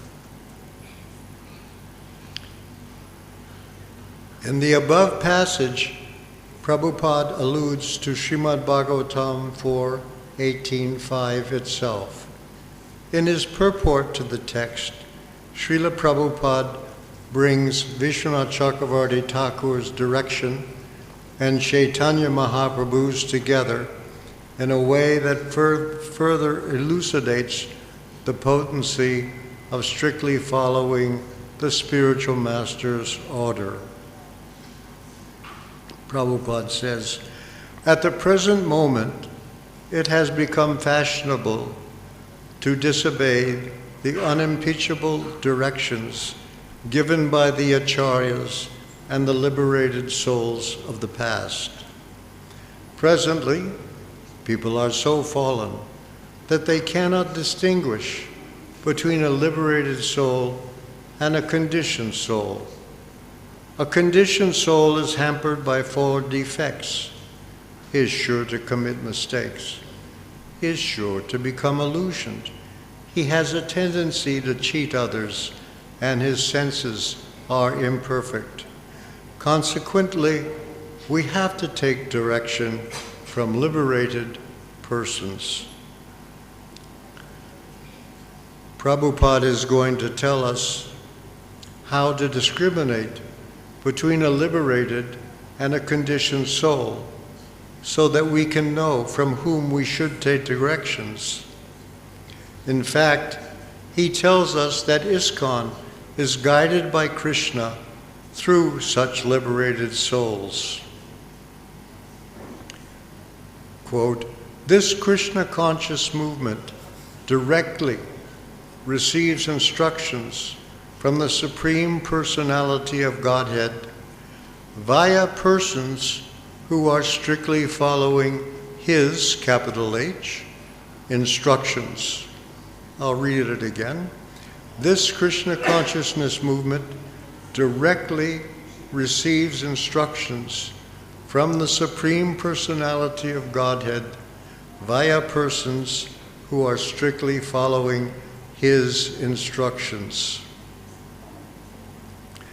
This sentence contains two surprises. First, Prabhupada says that our movement is directly receiving instructions from Krishna via other persons. This is paradoxical on the face of it. Since Prabhupada would not state an absurdity, we have to conclude that although Krishna's instructions may come via the medium of another agent, the instructions are nevertheless direct and unmediated. In other words, the proper medium is entirely transparent to Krishna and the previous acharyas as well, so that the intermediary is not really so. The question about how a disciple of Prabhupada's disciple can have a relation directly with Srila Prabhupada is answered herein. Second, since the previous sentence enjoins that one has to take direction from liberated souls, we are primed to expect this sentence to end via persons who are liberated. Prabhupada upsets that expectation by saying, via persons who are strictly following his instructions. The next sentence addresses this subversion of our expectations.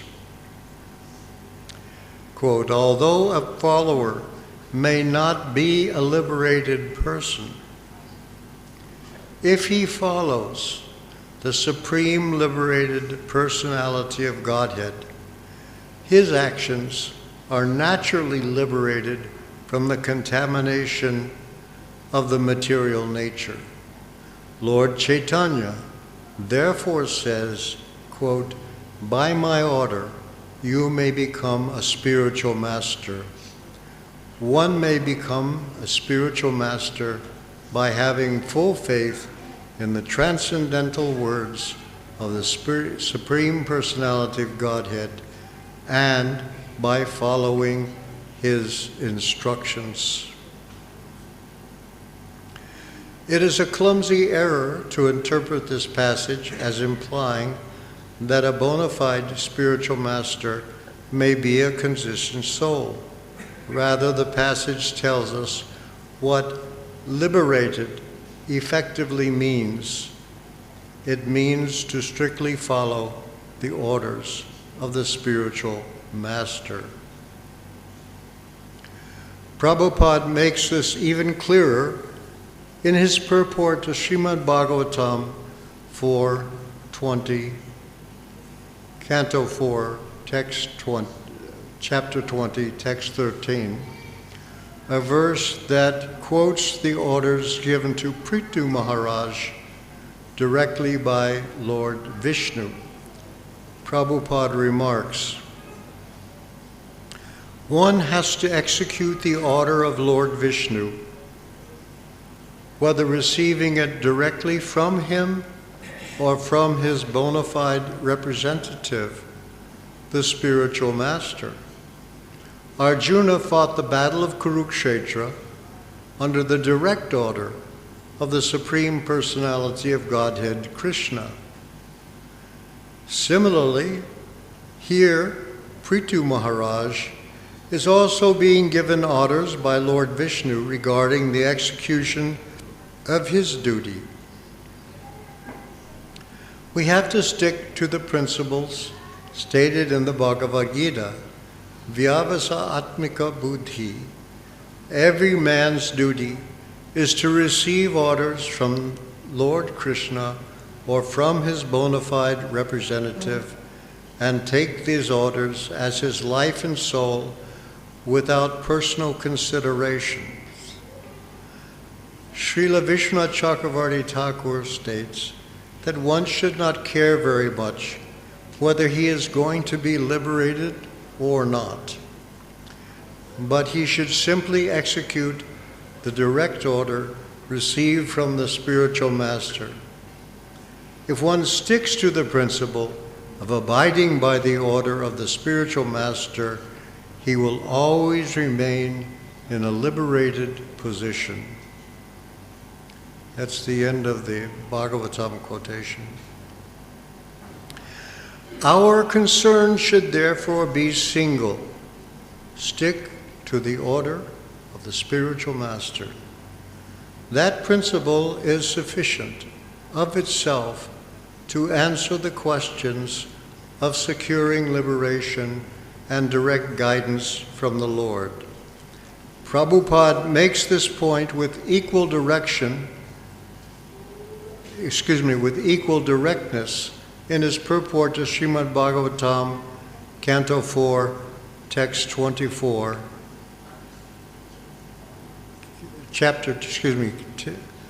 Bhagavatam 20,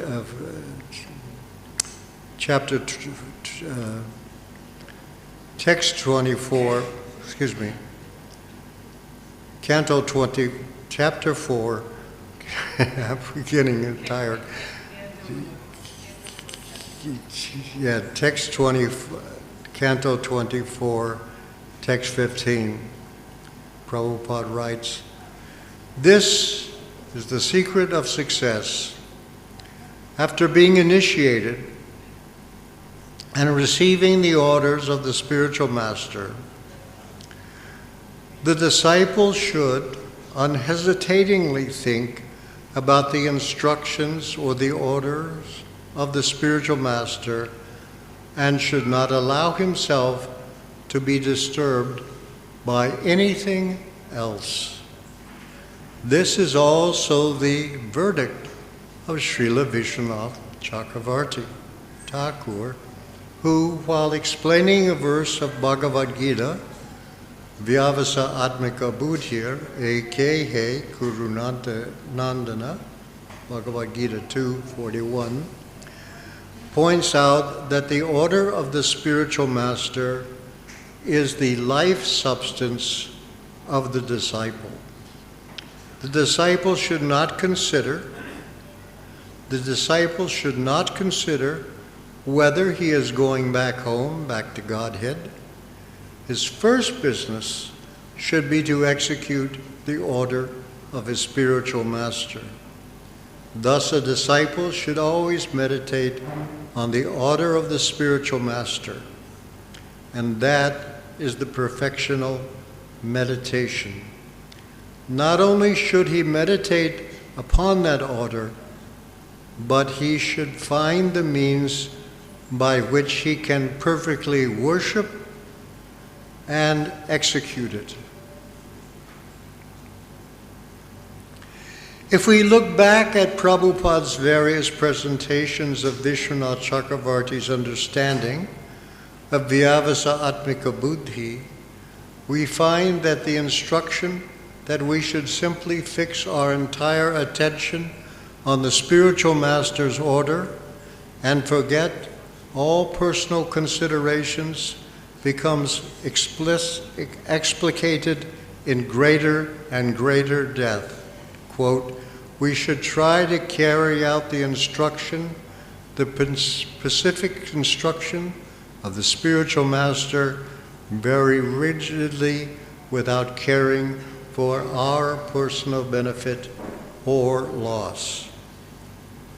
And again, if you stick to the order of the spiritual master without caring for your own convenience or inconvenience, then you become perfect. And then, although a follower may not be a liberated person, if he follows the supreme liberated personality of Godhead, his actions are naturally liberated from the contamination of material nature. And again, Srila Vishwanath Chakravarti Thakur states that one should not care very much whether he is going to be liberated or not, but he should simply execute the direct order received from the spiritual master. If one sticks to the principle of abiding by that order, by the order of the spiritual master, he will always remain in a liberated position. And in the last purport, quote, the disciple should not consider whether he is going back home, back to Godhead. His first business should be to execute the order of his spiritual master. Following the order of the spiritual master is the same as attaining not only liberation, but also the direct association of the Supreme Personality of Godhead. We should therefore fix our attention exclusively on that order. All success is thereby obtained. Prabhupada makes this brilliantly clear when he explicitly discusses how the disciple should keep faith with the spiritual master after the master's physical departure. Prabhupada says, and this is in the purport to Bhagavatam 4:28-48, the disciple and spiritual master are never separated because the spiritual master always keeps company with the disciple as long as the disciple follows strictly the instructions of the spiritual master. This is called association of Vani, words. Physical presence is called Vapu. As long as the spiritual master is physically present, the disciple should serve the physical body of the spiritual master, and when the spiritual master is no longer physically existing, this disciple should serve the instructions of the spiritual master. This Vani Seva is further explained in the purport to Bhagavatam 4:28-51. When one becomes serious to follow the mission of the spiritual master, his resolution is tantamount to seeing the Supreme Personality of Godhead. As explained before, this means meeting the Supreme Personality of Godhead in the instruction of the spiritual master. This is technically called Vani Seva.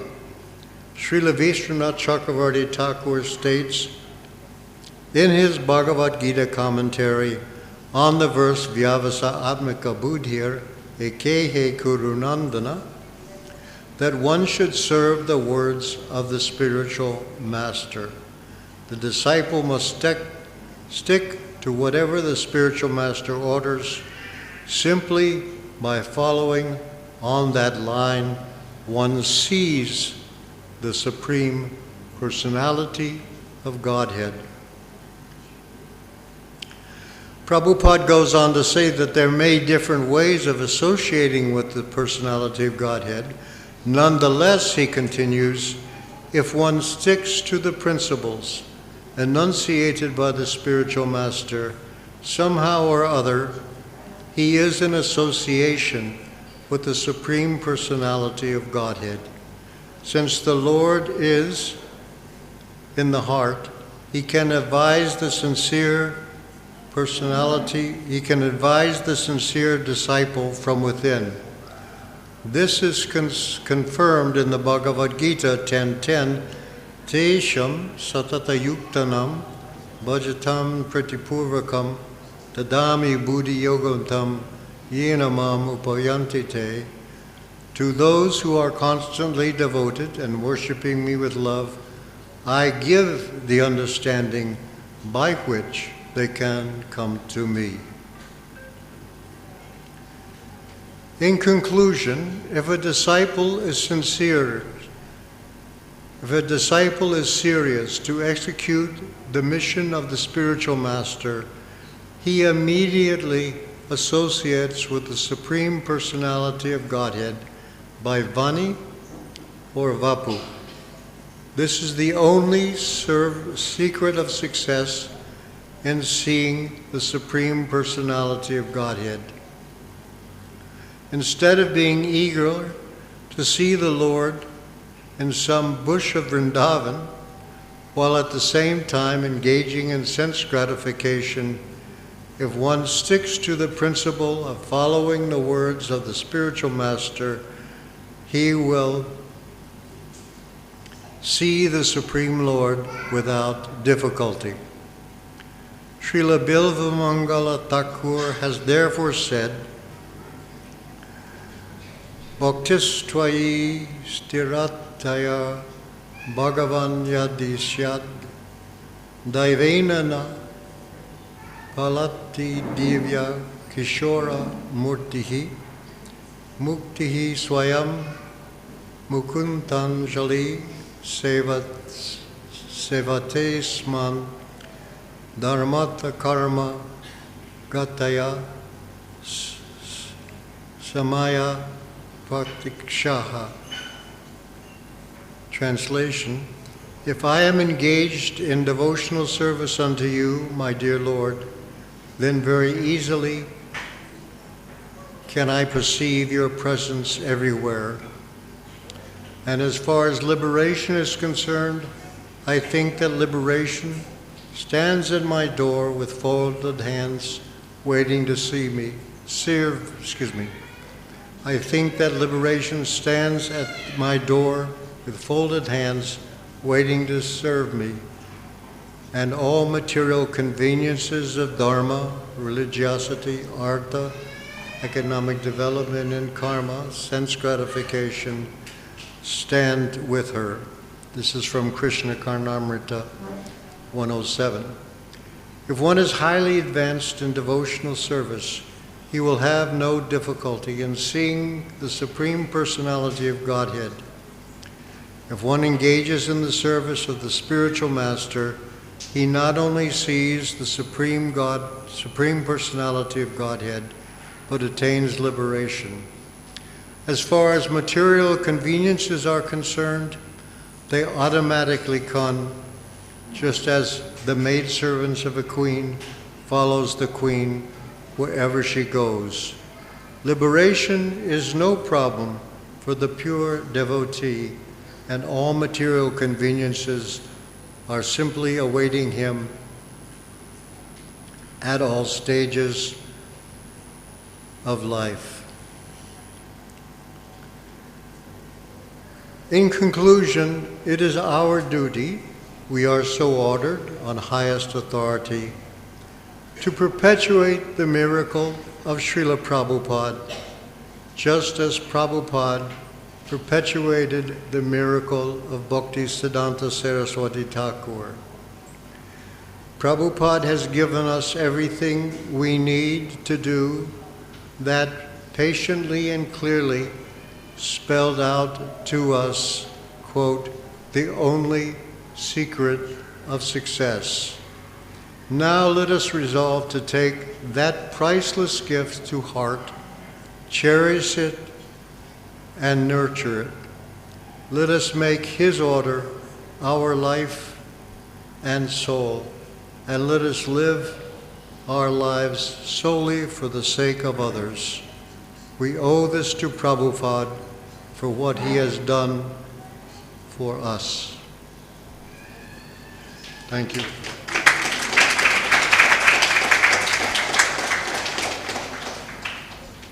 Hare Krishna. We would like to thank His Grace Ravindra Svarupa Prabhu for this wonderful offering and also for reminding us what we owe to Prabhupada. Thank you very much, Prabhu. So we continue with the offering of many senior devotees who are present here and online.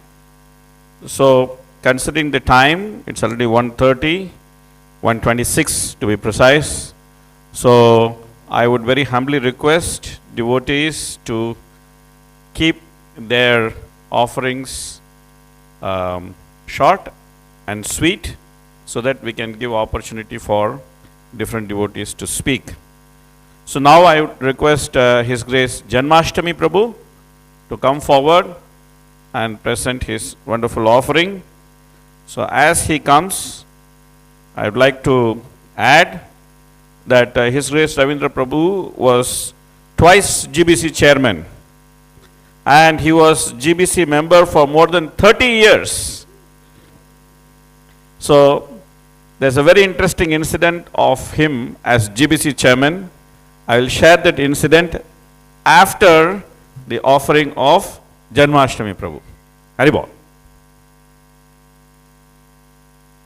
Hare Krishna. So thank you so much for your offering, Ravindra Svarupa Prabhu. Please accept my humble obeisances. All glories to Srila Prabhupada in your years of dedicated service to his mission. I had the good fortune of getting your association when the GBC moved me from New York to Philadelphia in 1981, you may remember. And it was a challenging period because I got shifted from distributing books to selling non-devotional oil paintings. And tough times. But I got a lot of strength and inspiration from the classes that you'd give. Usually I was leading out parties, because to optimize the income, because there were enormous financial challenges the Philadelphia Temple had to deal with at that time. And then when he'd come back in, boy, it was so amazing to hear your classes. And in many of your, like in quite a few of your classes, it kind of stuck in my mind, and also in your writings, a very interesting pastime that you experienced with Srila Prabhupada. When Prabhupada arrived, I think it was in, 72, in, oops, I lost my, here we go. In the early 70s, Srila Prabhupada arrived in a New York airport, and a news reporter asked Srila Prabhupada, "Why have you come to the West?" And Prabhupada responded, "I've come to give you a brain. Your society has no head." And interesting response by Srila Prabhupada, but very valid. And it strikes me that you pretty much dedicated your devotional career to giving society a head. With, and particularly like in the 1994, you headed up the Grow Reform efforts. And I'm going to keep this short and sweet. I could go on and on about that, but there was a tremendous inspiration that there's a team of devotees I'm working with right now, that we derived from the 6 years, it wasn't 3 or 4 years, it was 6 years, Sikhi Mahiti, that Ravindra Svarupa Prabhu worked on the Founder Acharya pamphlet, Srila Prabhupada, the Founder Acharya of ISKCON, which is a GBC endorsed document, foundational document on Srila Prabhupada's role in our movement. And so to give you an idea of what we're doing now, I'm not saying this, but I'm just talking about the level of inspiration that we got from you. We started the Prabhupada Network here in Mayapur with the Prabhupada Connect Days. And now it's a global initiative, and we're calling it Srila Prabhupada Connection. And I'm just going to read the vision and mission statements because they have all to do with a tremendous amount of service that you did for years. Vision statement: a globally inspired ISKCON community deeply and personally connected to Srila Prabhupada, ensuring his enduring presence as a founder Acharya in the heart and practice of every devotee across generations. And the mission statement: to cultivate and strengthen the personal connection between ISKCON members and Srila Prabhupada by reviving and promoting key online platforms, organizing events, supporting global and local initiatives, and safeguarding the rich repository of personal memories, archival content that convey his exemplary life, teachings, and values, thereby deepening appreciation, understanding, and allegiance to Srila Prabhupada's unique role within ISKCON in the world. Interestingly enough, kind of along these lines, the GBC has just endorsed our proposal to coordinate the global observance in 2026 of Srila Prabhupada's, the 60th anniversary of Srila Prabhupada incorporating ISKCON in New York. And in 2027, the 50th anniversary of Srila Prabhupada's departure. Of course, locally we'll be continuing doing the same thing, but as the project unfolds, we'll keep you posted, because you're the driving force, the inspiration behind it. And I think it's really significant for you to understand how it's impacted so many senior devotees. We're regularly having international Zoom meetings, and it's really going well. Thank you very much for your wonderful service. Hare Krishna.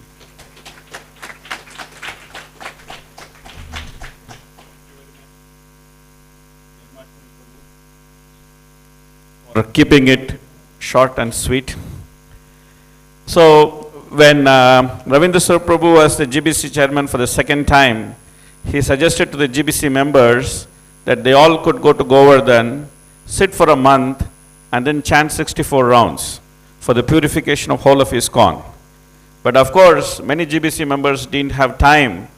Therefore, as a GBC chairman representing the entire GBC body, Ravindra Svarupa Prabhu actually went to Govardhan. He sat there for a month and he chanted 64 rounds every day, completing the vrata. His Grace Ravindra Svarupa Prabhu ki. So now, how it is befitting to have one more Govardhan devotee, His Grace Brijan Prabhu, to give his offering for his loving God brother Ravindra Svarupa Prabhu ki. Okay, so this comes through phone.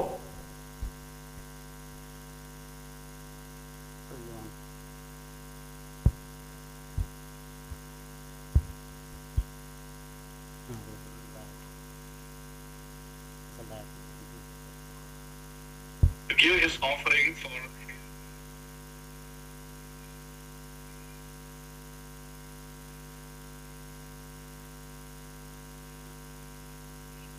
The camera back on Ravindra? That would make me happy, so I could see him.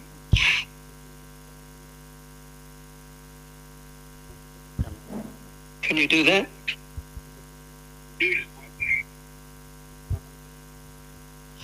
Okay, it doesn't seem like it's happening. So, Ravindra, I can't see you right now. But I just saw you before and I heard your offering.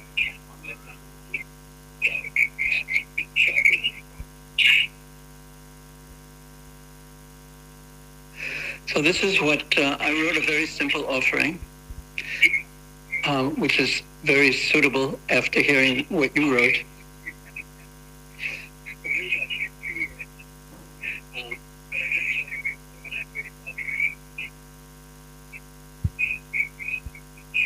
Anyway, this is what I wrote. Dear Ravindra, this is what I wrote, a simple offering, which is very suitable after hearing what you wrote.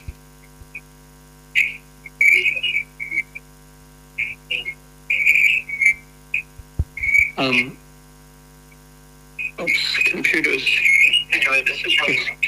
Dear Ravindra, please accept my humble obeisances. All glories to Srila Prabhupada. Just a quick note to tell you that I'm online and watching from Melbourne, Australia. And I am overjoyed to see both you and Sudamini so happy and healthily settled in Sri Dham Mayapur. Ravindra Prabhu, you so clearly carried and carry the blessings of Srila Prabhupada. And watching from Northern Australia. You were given specially so happy and healthily settled in Sri Dham Mayapur. Ravindra Prabhu, you so clearly carried and carry the blessings of Srila Prabhupada.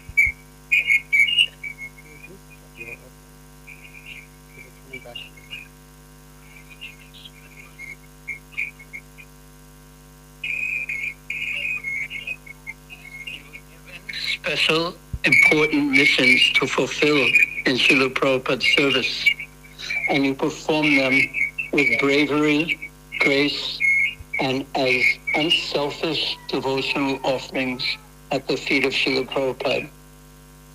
I am so fortunate to have a happy and Vyasa Puja day indeed, and with affection and respect, your servant and old friend, Brijan Dasi. And one last comment after hearing your offering that you wrote in the 90s. It was really vintage Ravindra Sarup, well written, with every word carefully considered and well placed. Deep, meaningful, purifying, instructive, and very, very clear. Thank you, Ravindra. Hare Krishna. Hare Krishna. So that was the offering from His Grace Brijan Prabhu. And continuing immediately after the offering, we have a wonderful gift for His Grace Ravindra Sarup Prabhu from His Holiness Jayapataka Swami Maharaj. And this gift is being handed over by His Grace Mahavaraha Prabhu.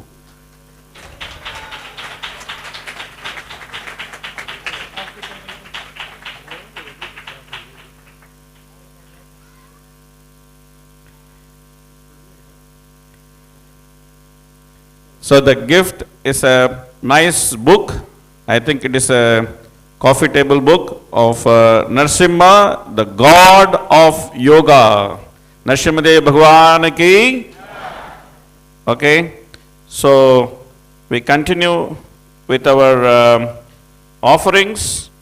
At this stage, I would humbly request His Grace Atul Krishna Prabhu to come forward and then make his offering for His Grace Ravindra Sarup Prabhu.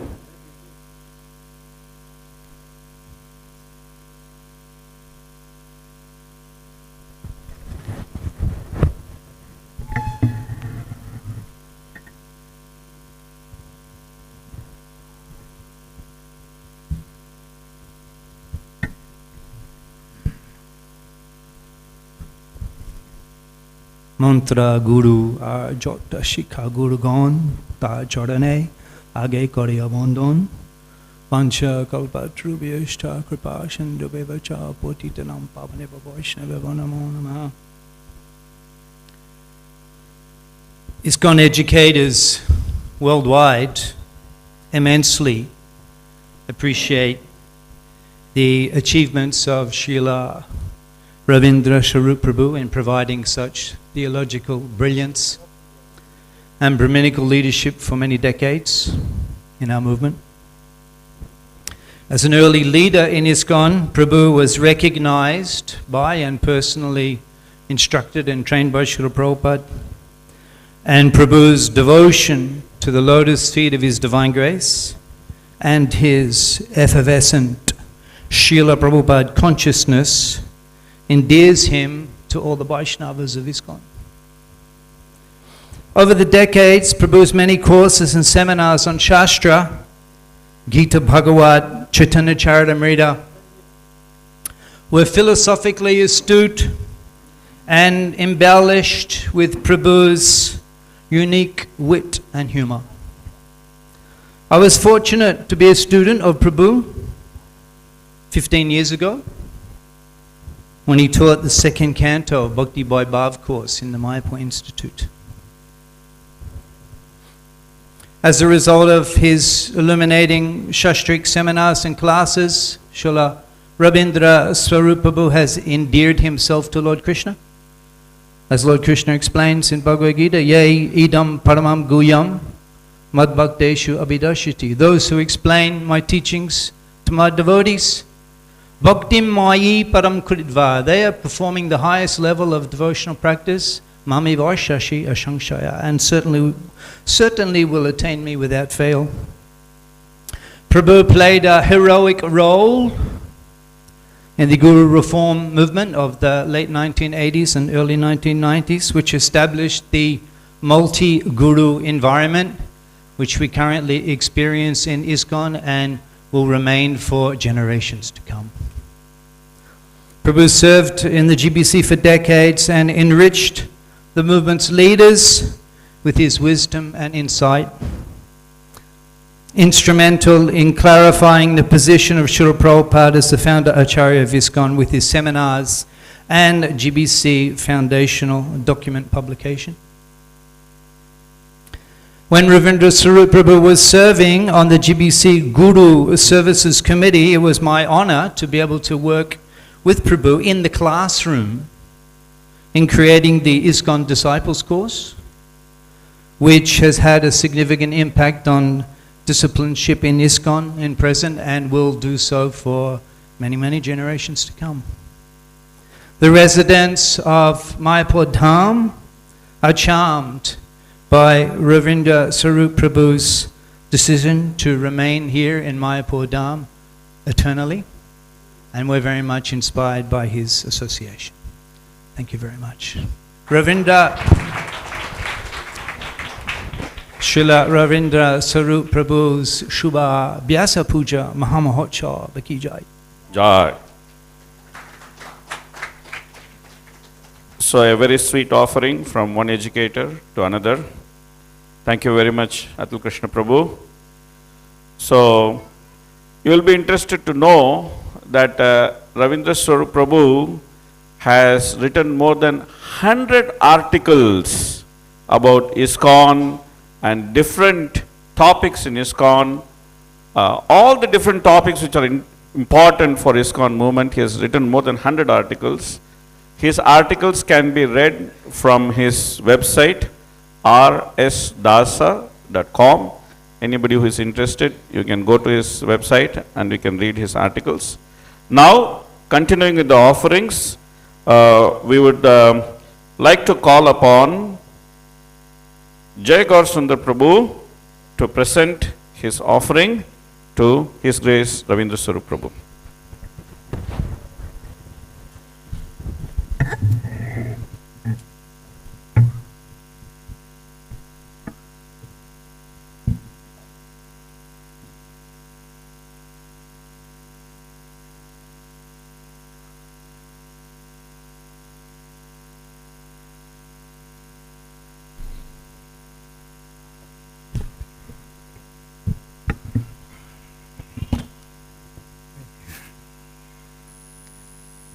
नमो ओम अज्ञानतिमिरन्दस्य ज्ञानाञ्जनशलाकया चक्षुरुन्मीलितं येन तस्मै श्रीगुरुवे नमः।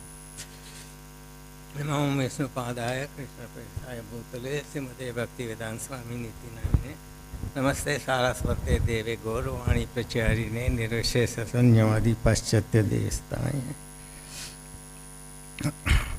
नमो महावदानाय कृष्ण प्रेम प्रदायते कृष्णाय कृष्ण चैतन्य नामने गौरते से नमो। नमः ओम विष्णुपादाय कृष्ण प्रेष्ठाय भूतले श्रीमते रवींद्र स्वरूप दास इति नामिने। गुरुदेव दिया अशस्त्र सिद्धांत जीते प्रभुपाद भक्ति मार्ग रक्षणाय नमोस्तुते। This pranam mantra I just learned, which is very powerfully described His Holiness Ravindra Prabhu's boldness preaching. Krishnadas Kaviraj said, all good qualities become manifest in the body of a Vaishnava, and that only by the presence of this good quality one can distinguish a Vaishnava from a non-Vaishnava. Lord Krishna tells to Uddhava in 11th canto of Srimad Bhagavatam, Acharya mam vijaniyan nava amanyet karhishit, because he is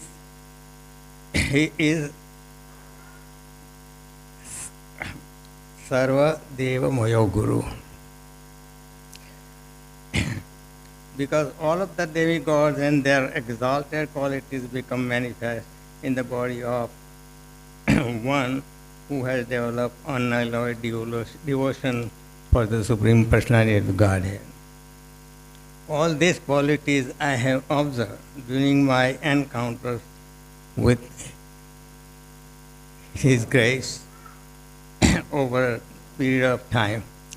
Before meeting him personally, I knew his son and a daughter, Yudhishthir and Radhikaika. We used to come every year. They used to come to my house every year during Satsvarup Maharaj week-long preaching in my house in Baltimore. By seeing the behavior of both of them, I could understand how their parents would be, Ravindra Prabhu and Mother Sudamini. Also, in managing in the management, His Holiness Ravindra Prabhu was the first local GBC during the zonal Acharya period, but that dream didn't last long because his interest was in Krishna consciousness writing more than managing. And after him, new GBCs, one after another, were more interested in Labha Pratishtha Puja. Thus, I quickly lost interest in managing the temple. And because of our luck, His Holiness Jayapataka Swami had more interest in our spiritual progress. This is mine and my wife's. He told me that, why are you managing temple? At your age, you should be preaching. Thus, I resigned from my president's position, and I act according to the guidance of Jayadvaita Maharaj. So I am strictly following Varnashram Dharma and took Manprastha Pravesh. So that is my accomplishment, but I owe Ravindra Prabhu more than anybody else because he was first GBC of my Baltimore temple, and from him I learned lots of the things. Thank you very much.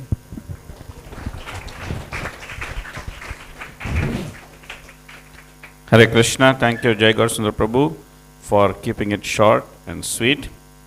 So now, of course, almost every speaker has mentioned this, and we cannot overstate the importance of this, even if you mention so many times, because the greatest service done by Ravindra Swarupa Prabhu to this movement is the product of his 6 years of research and the book Srila Prabhupada, the founder Acharya of ISKCON.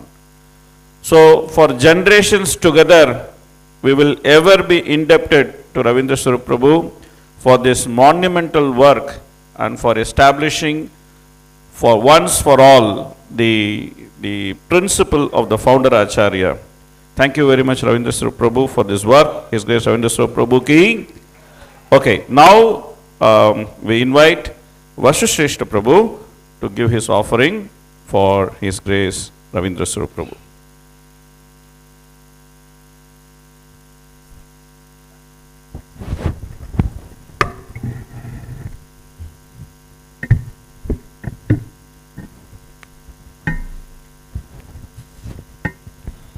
Hare Krishna. I'm very sorry, my bad English. I'm from Russia, sorry. Namamo Vishnu Padaya Krishna Pristaya Patale Shrimati Ravindra Swarupa Dasi Namine. Your Grace Ravindra Swarupa Prabhu, please accept my respectful obeisances on this auspicious day of your appearance. You are a great associate of Srila Prabhupada, the founder Acharya of the International Society for Krishna Consciousness. Your service to ISKCON is unique and extremely powerful. I would say that you embody the spiritual intelligence of ISKCON, its intellectual and spiritually guiding force. During the difficult periods of testing after Srila Prabhupada's departure from the physically perceptible reality, it was your intelligence that became the instrument of the founder Acharya's living guidance for the protection and further development of Lord Chaitanya's movement throughout the world. This way, it was not by chance that your good brothers and the responsible members of the GBC have entrusted you with the most important service of establishing the central role of Srila Prabhupada as the founder Acharya in the activities of ISKCON. Your book, Srila Prabhupada, the founder Acharya of ISKCON, is a complete spiritual and social blueprint for the future of ISKCON. On behalf of Srila Prabhupada, as a fundamental document of the GBC, your book becomes an authoritative guide for the highest level of ISKCON management and a theological basis for the genuine cooperation of all ISKCON Vaishnavas in the service of Srila Prabhupada. Indeed, with this book, on the position of Srila Prabhupada as the founder Acharya of ISKCON, you are once again saving Lord Chaitanya's movement from the attacks of enmity and hypocrisy in the age of Kali. Dear Ravindra Prabhu, I wish to express my endless gratitude to you for the wonderful beneficial influence on my own spiritual life in the service of Srila Prabhupada. Since your first visit to Russia in the mid about 1995, I have been eagerly feeding on your preaching of the science of Krishna consciousness, which has shaken me to the depths of my soul and has been a source of boundless inspiration. Your two seminars, Healing Souls in Vaishnava Communities and Cultivating the Holy Name, have become the guiding thread of my own practice of self-realization and a very effective tool in caring for the Vaishnavas. I serve as a mentor. The most important seminars that I have preached and am still preaching to the Vaishnavas of Russia are the seminars on mentoring based on the materials of Healing Souls and on Nama Tattva based on the materials of Cultivating the Holy Name, and on the book Srila Prabhupada, the founder Acharya of ISKCON. To this day, I consider this to be some of the most important and effective seminars ever taught in ISKCON. I always remain in grateful obeisances at your lotus feet for your magnificent contribution to the success of Srila Prabhupada's mission. On this auspicious day of your Vyasa Puja, I am especially dependent on your blessing to successfully advance your mission in the Sankirtana movement of Gauranga Mahaprabhu.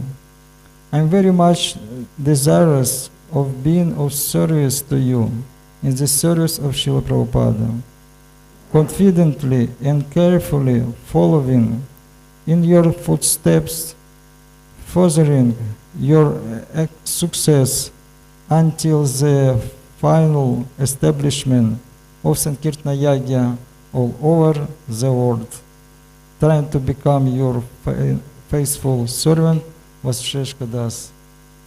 Hare Krishna. Thank you very much, Vasistha Prabhu, for your wonderful offering and mentioning the different seminars and different articles. So, many articles written by Prabhu, as I said, that more than 100 articles. One of the most frustrating topics in ISKCON had been what is the position of the soul.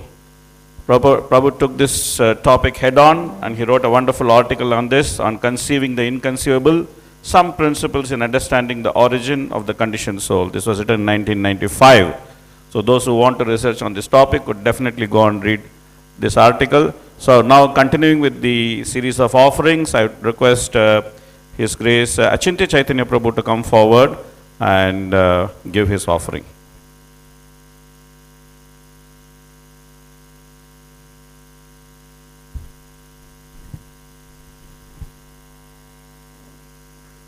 Dear Srila Ravindra Svarupa Prabhu, please accept my respectful obeisances.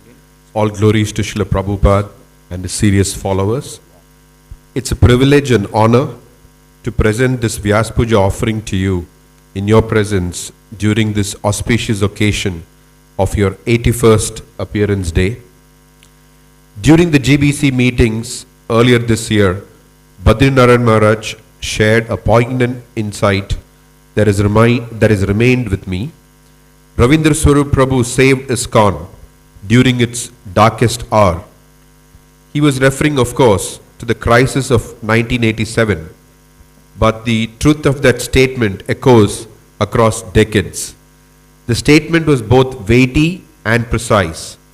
Though I was already aware of your instrumental role in the 1987 reform, hearing those words from a senior contemporary of yours brought the historical magnitude into sharper focus. At that time, ISKCON was undergoing an existential crisis. The fall of 3 among the original 11 initiating gurus within the span of 1 year, following the earlier collapse of 2 others, had sent shockwaves throughout the movement. Confidence in ISKCON's leadership structure was profoundly shaken. Devotees around the world were struggling with grief, confusion, and a sense of betrayal. It was at this critical juncture that you rose to the occasion, not as a critic, but as a reformer, not as an opportunist, but as a loyalist. With philosophical depth, institutional insight, and personal integrity, you helped lead what came to be known as the Guru Reform movement. This was no minor adjustment. It was a paradigm shift. The dismantling of the zonal Acharya system was a decisive turning point in ISKCON's history. An act of both intellectual courage and organizational diligence. It helped restore faith in ISKCON's direction and reaffirmed Srila Prabhupada as the unimpeachable center of the movement. You did not act from the sidelines. You stood at the forefront, shouldering the weight of responsibility. Your leadership was not theoretical. It was lived, tested, and proven in fire. When I joined ISKCON in 1990, just 3 years after these reforms, the atmosphere still bore the residual tensions of that era. The disillusionment was still palpable. The rebuilding was underway but delicate. And yet, because of your efforts and those of your colleagues, the house was still standing. A path forward had been made visible. And yet, your role as ISKCON's philosophical and ideological protector did not end there. In the early 1990s, and this unfolded in front of my eyes, another challenge emerged, this time seemingly harmless, but arguably more dangerous. It wasn't a crisis of morality, but of ideology. Several senior ISKCON leaders began seeking Siksha from Srila Narayan Maharaj. More concerning still, they began taking their disciples to hear from him as well. While externally this may have appeared benign and even enriching, the implications were profound. It subtly but unmistakably diluted the exclusive centrality of Srila Prabhupada as ISKCON's founder Acharya and primary preceptor. The epistemological clarity that had once defined our movement was at risk of being lost. What had been a clear, undivided allegiance to Srila Prabhupada began to shift, and once again, ISKCON teetered on the edge. You stepped forward again. In your capacity as a GBC, you led the effort with your colleagues to counter this drift, not with polemics, but with principle, not with antagonism, but with a deep concern for preserving the integrity of Srila Prabhupada's legacy. The long-term consequences of that era are still with us. After that period, there has been a proliferation of other literatures authored and distributed from many quarters, each with its own emphasis, tone and trajectory. Before that time, our temples offered only Srila Prabhupada's books. His voice alone guided our understanding and shaped our culture. That clarity is now far less common.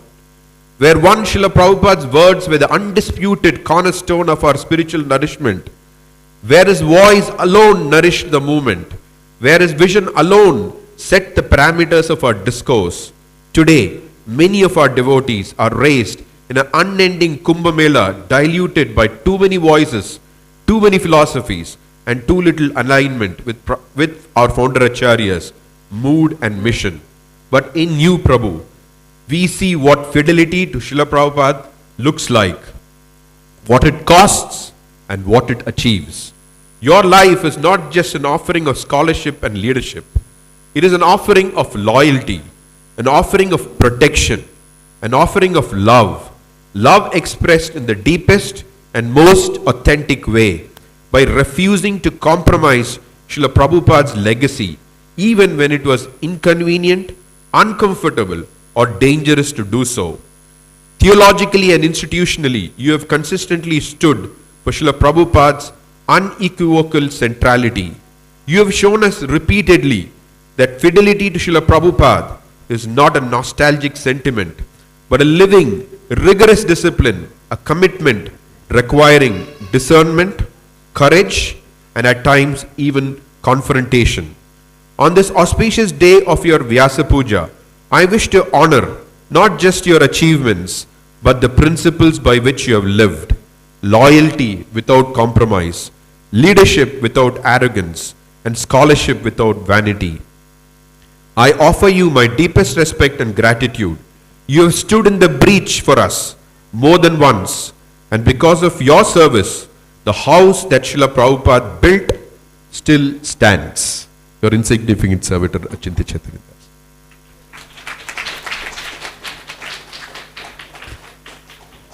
Thank you, Achintya Prabhu, for that scintillating offering. And now we have the offering from His Holiness Giriraj Maharaj, which will be read for His Grace Ravindra Svarupa Prabhu.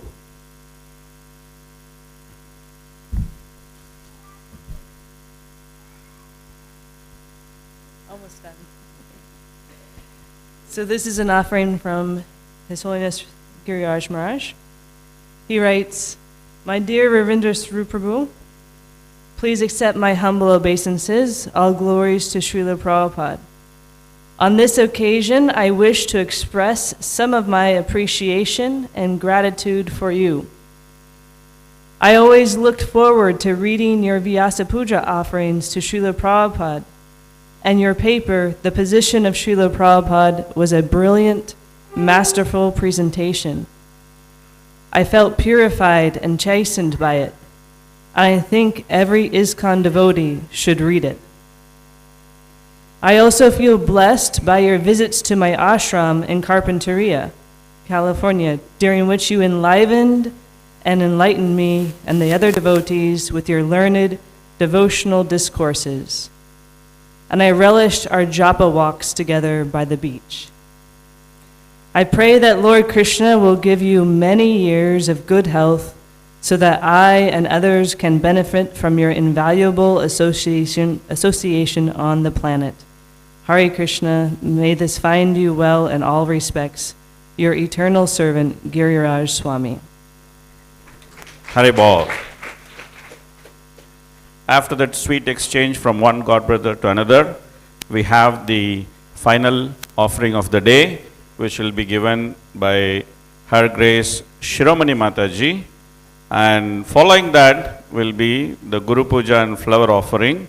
And following that will be, of course, the Mahaprasad.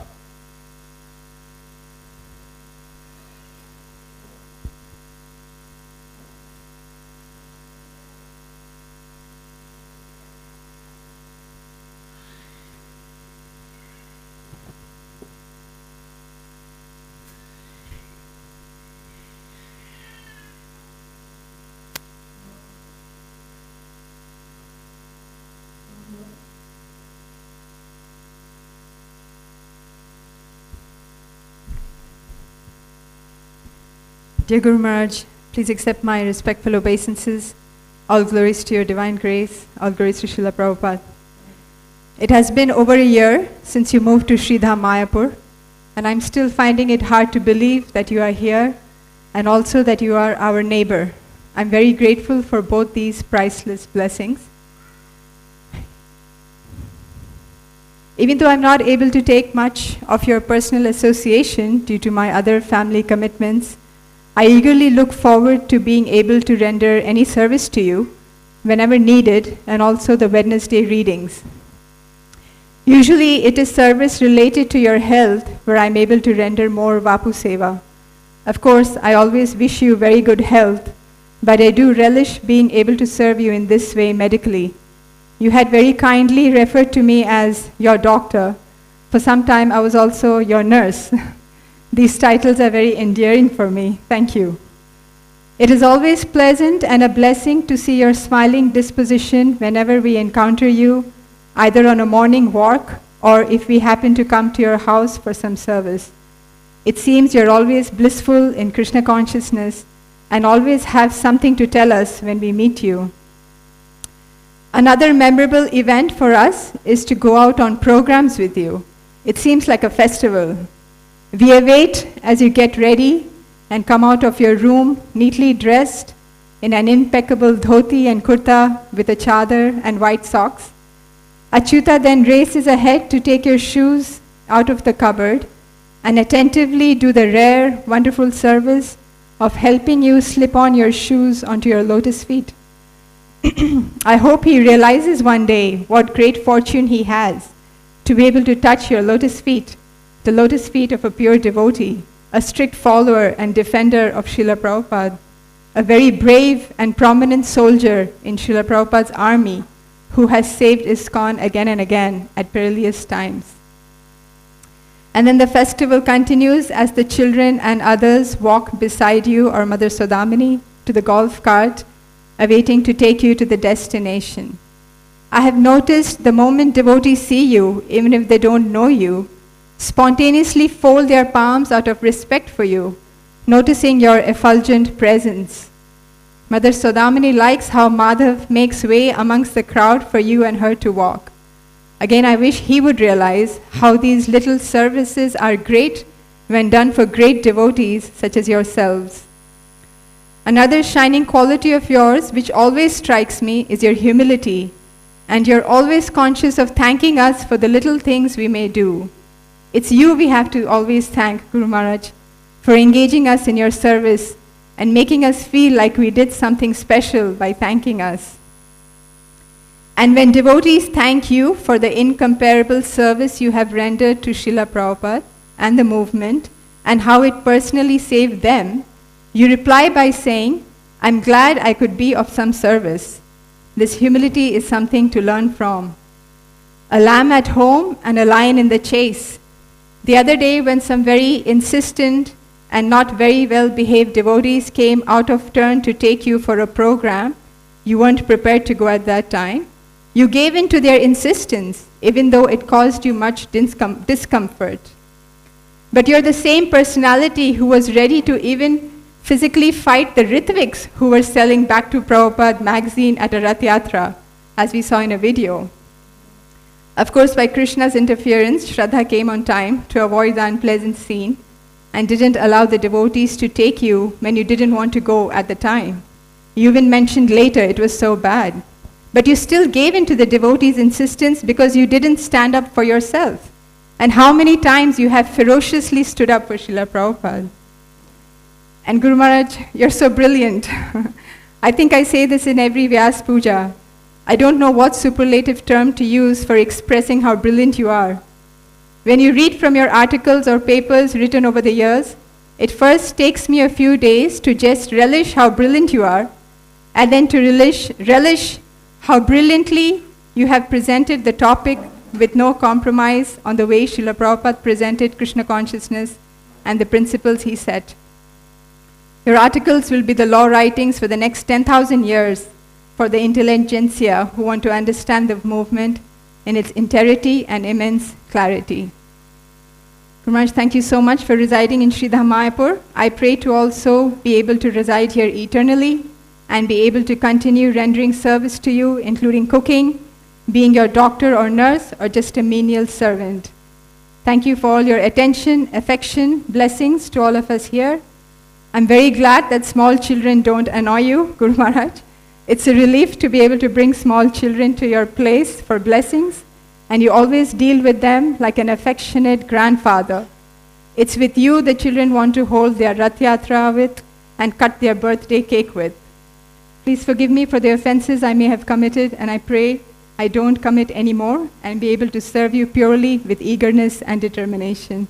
Your servant Shiromani Devi Dasi. Thank you, Shiromani Mataji, for that very wonderful and very personal and sweet offering.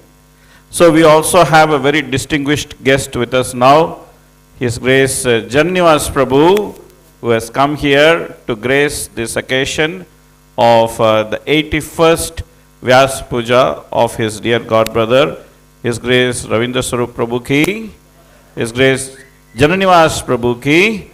So now we are going to have the Guru Puja and the flower offering.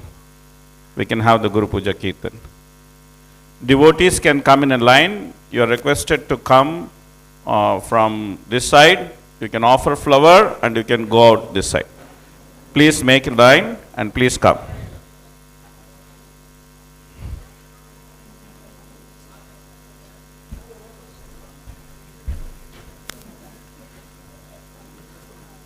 So we have a nice system. Once you finish offering flowers, you are going to get cookies. So you offer flower and get cookie. Okay? Shri Guru Charana Padma Kevala Bhakati Sadma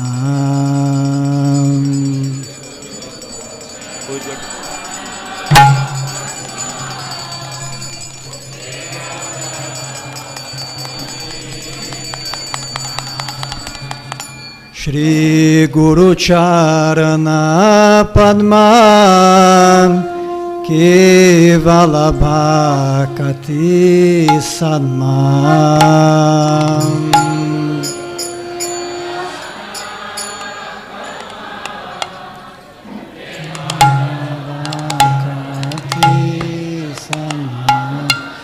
Vando Mui Savadhanam Mati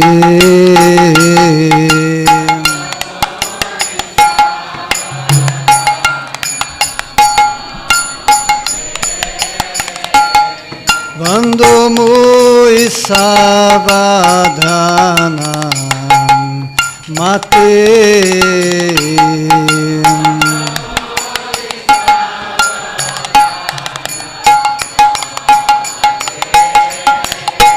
Jahar prasade bhai e bhava toriya jai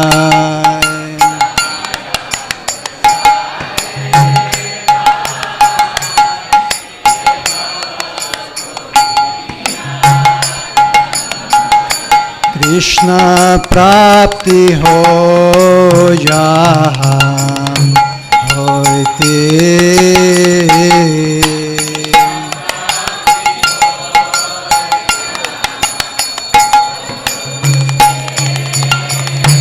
Krishna prapti ho jaha hoite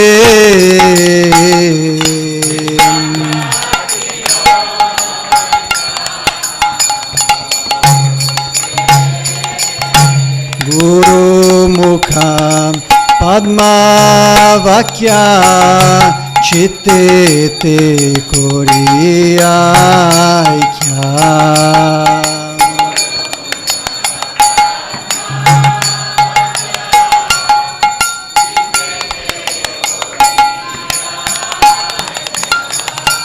Guru Mukha Padma Vakya Chitte te koriya kya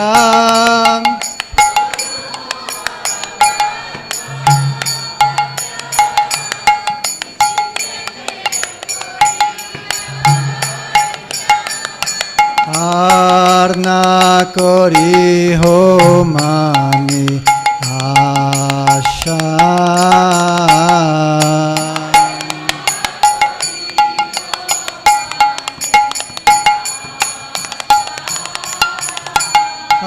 Arna kori ho mani Asha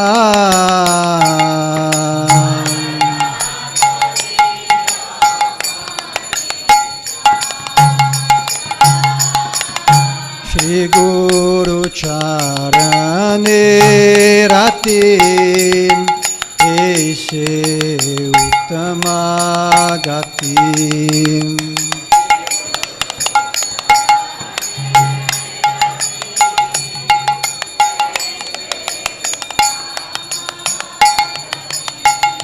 Shri Guru Charane Ratim Ese Uttama Gatim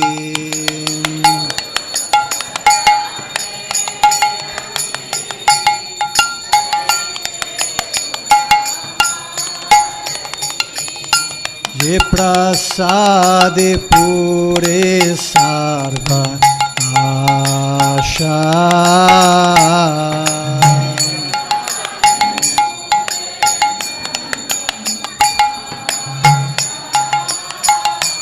Ye prasade pure sarva asha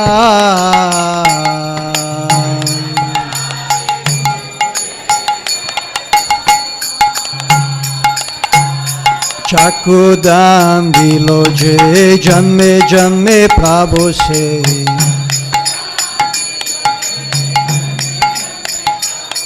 Chakudam dilo je janme janme Prabhu se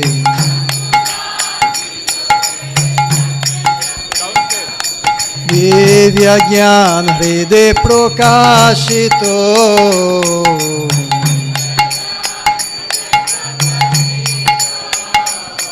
Divya Gyana Hride Prokashito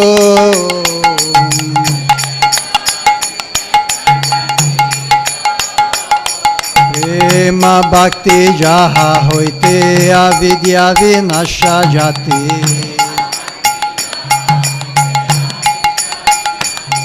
Prema Bhakti Jaha Hoite Avidya Vinasha Jati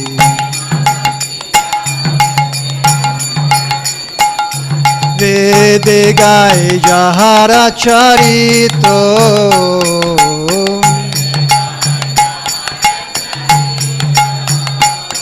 Vede gai jahara charito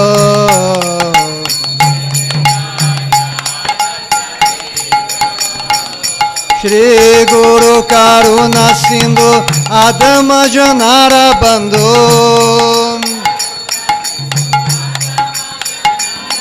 Shri Guru Karuna Sindhu Adama Janara Bandhu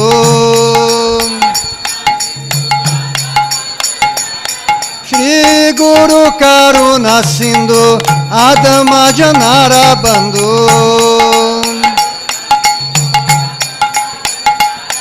Lokanath Lokera Jivana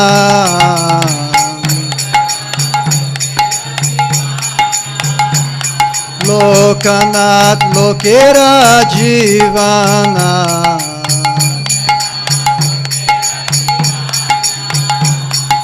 Ha ha Prabhu Koro Doya Deho More Pada Chaya Ha ha Prabhu Koro Doya Deho More Pada Chaya Eve Jasha Gusho Tribhuvana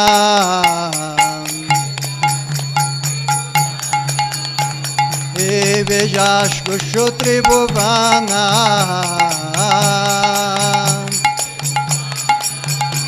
Dui Pade Loilo Sharana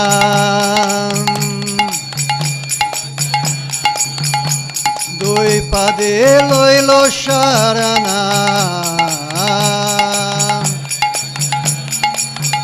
Gurudev, Gurudev, Gurudev, Jaya Jaya Gurudev.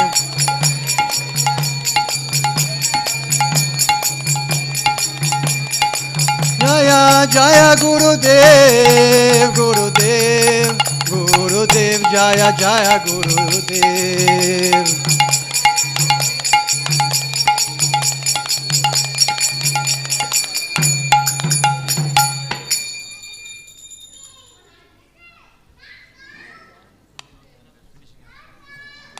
Namo Vishnu Padaya Krishna Preshtaya Bhutale Shrimate Ravindra Swarupam Dasaiti Namine.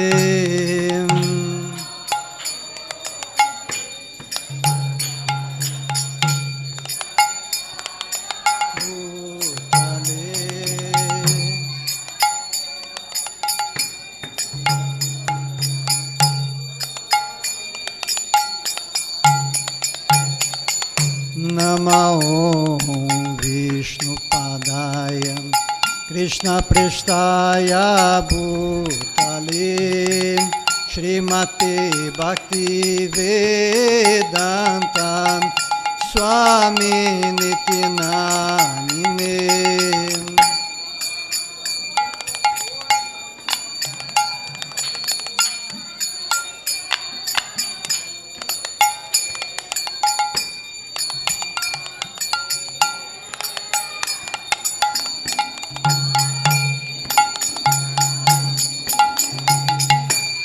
Namaste Sarasvati Devi Gauravani Pracharine Nirvishesha Shunyavadi Paschatya Deshatarine. Sarasvati Devi. Those who did flower offering, you can go down for prasadam. Those who did flower offering, you can go down for prasadam.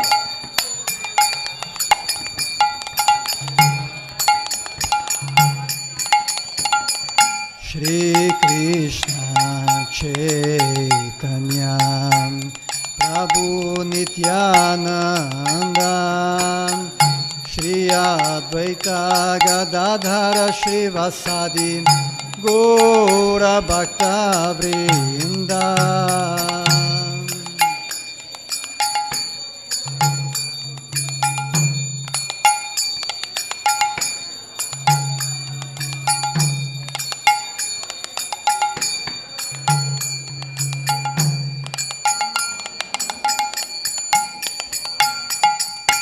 Shri Krishna Chaitanya Prabhu Nityananda Shri Advaita Gadadhara Shri Vasadi Gaura Bhakta Vrinda.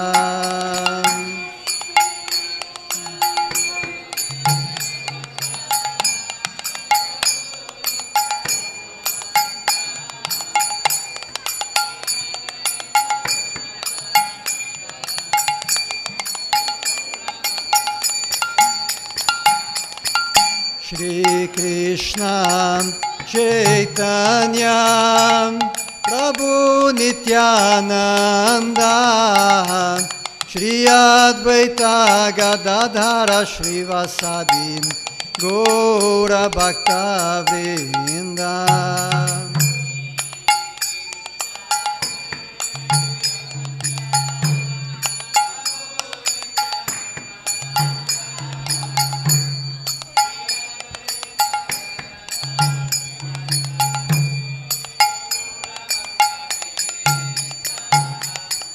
Hare Krishna, Hare Krishna, Krishna Krishna, Hare Hare, Hare Rama, Hare Rama, Rama Rama, Hare Hare.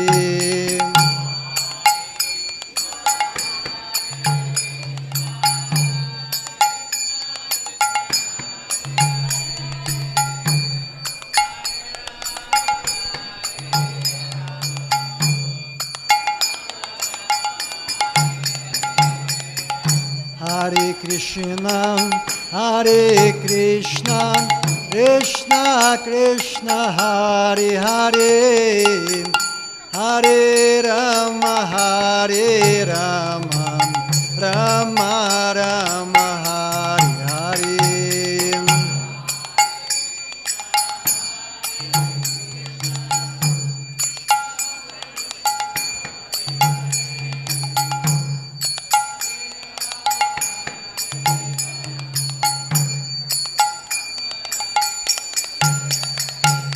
Hare Krishna Krishna Krishna Hare Hare Hare Rama Rama Rama Hare Hare.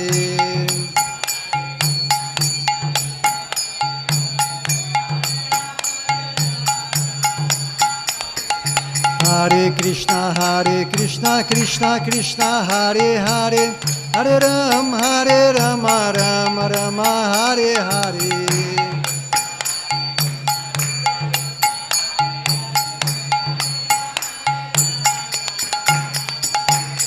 Hare Krishna Krishna Krishna Hare Hare Hare Rama Rama Rama Hare Hare.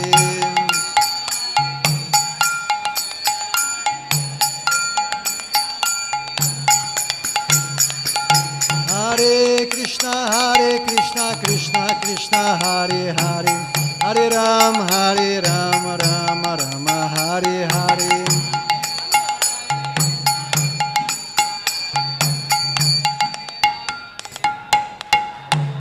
Hare Krishna Krishna Krishna Hare Hare Hare Rama Rama Rama Hare Hare.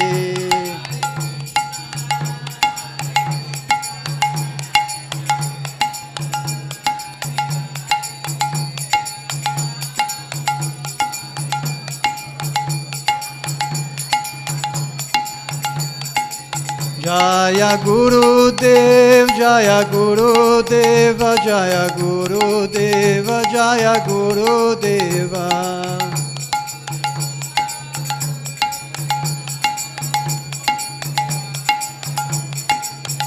Jaya Prabhupada, Jaya Prabhupada, Prabhupada, Srila Prabhupada.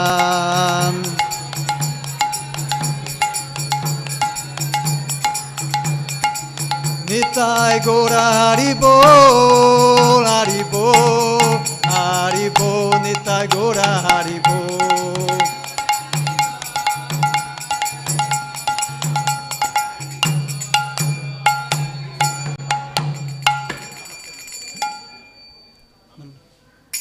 Namaste Narasimhaya.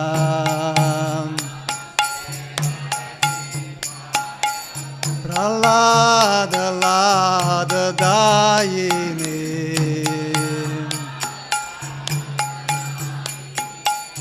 Hiranyakashipur Vakshaham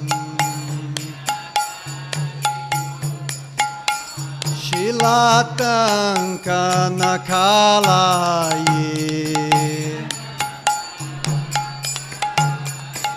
Itu Nrisimha Parato Nrisimho Yato Yato Yamitato Nrisimha Bahi Nrisimho Hridaye Nrisimho Nrisimham Adin Sharanam Prapadye Tavakarakam Alavare Nakam Adbhuta Shringam Dalita Hiranyakashipu Tanubringam Keshavadrita Narahari Rupa Jagadisha Hare Jaya Jagadisha Hare Jai Jagadisha Hare Avakarakam alavare nakam adbhuta shringam Dalita hiranyakashipu Tanubringam Keshavadritam Narahari Rupam Jai Jagadisha Hare Jaya Jagadisha Hare Jai Jagadisha Hare Hari Rupam Jaya Jagadisha Hare Jaya Jagadisha Hare Jaya Jagadisha Hare Keshavadrita Narahari Rupa Jai Jagadisha Hare Jaya Jagadisha Hare Jai Jagadisha Hare Jaya Nrisimhadev Nrisimhadev Nrisimhadev Jaya Nrisimhadev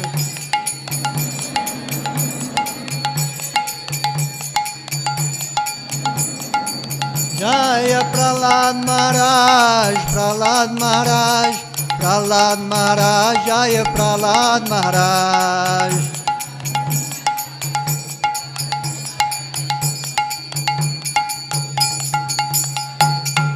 Shri Bhakti Vigna Vinashini Sinhadev Bhagavan Ki Jai. Shri Ravindra Svarupa Prabhu Mahamahotsav Ki Jai. Itai Gaura Premanande Hari Hari Hari Bo. Jayom Vishnupada Paramahansa Parivrajacharya Stuttara Shata Shri Srimad His Divine Grace Ravindra Svarupa Prabhu Ki Jai.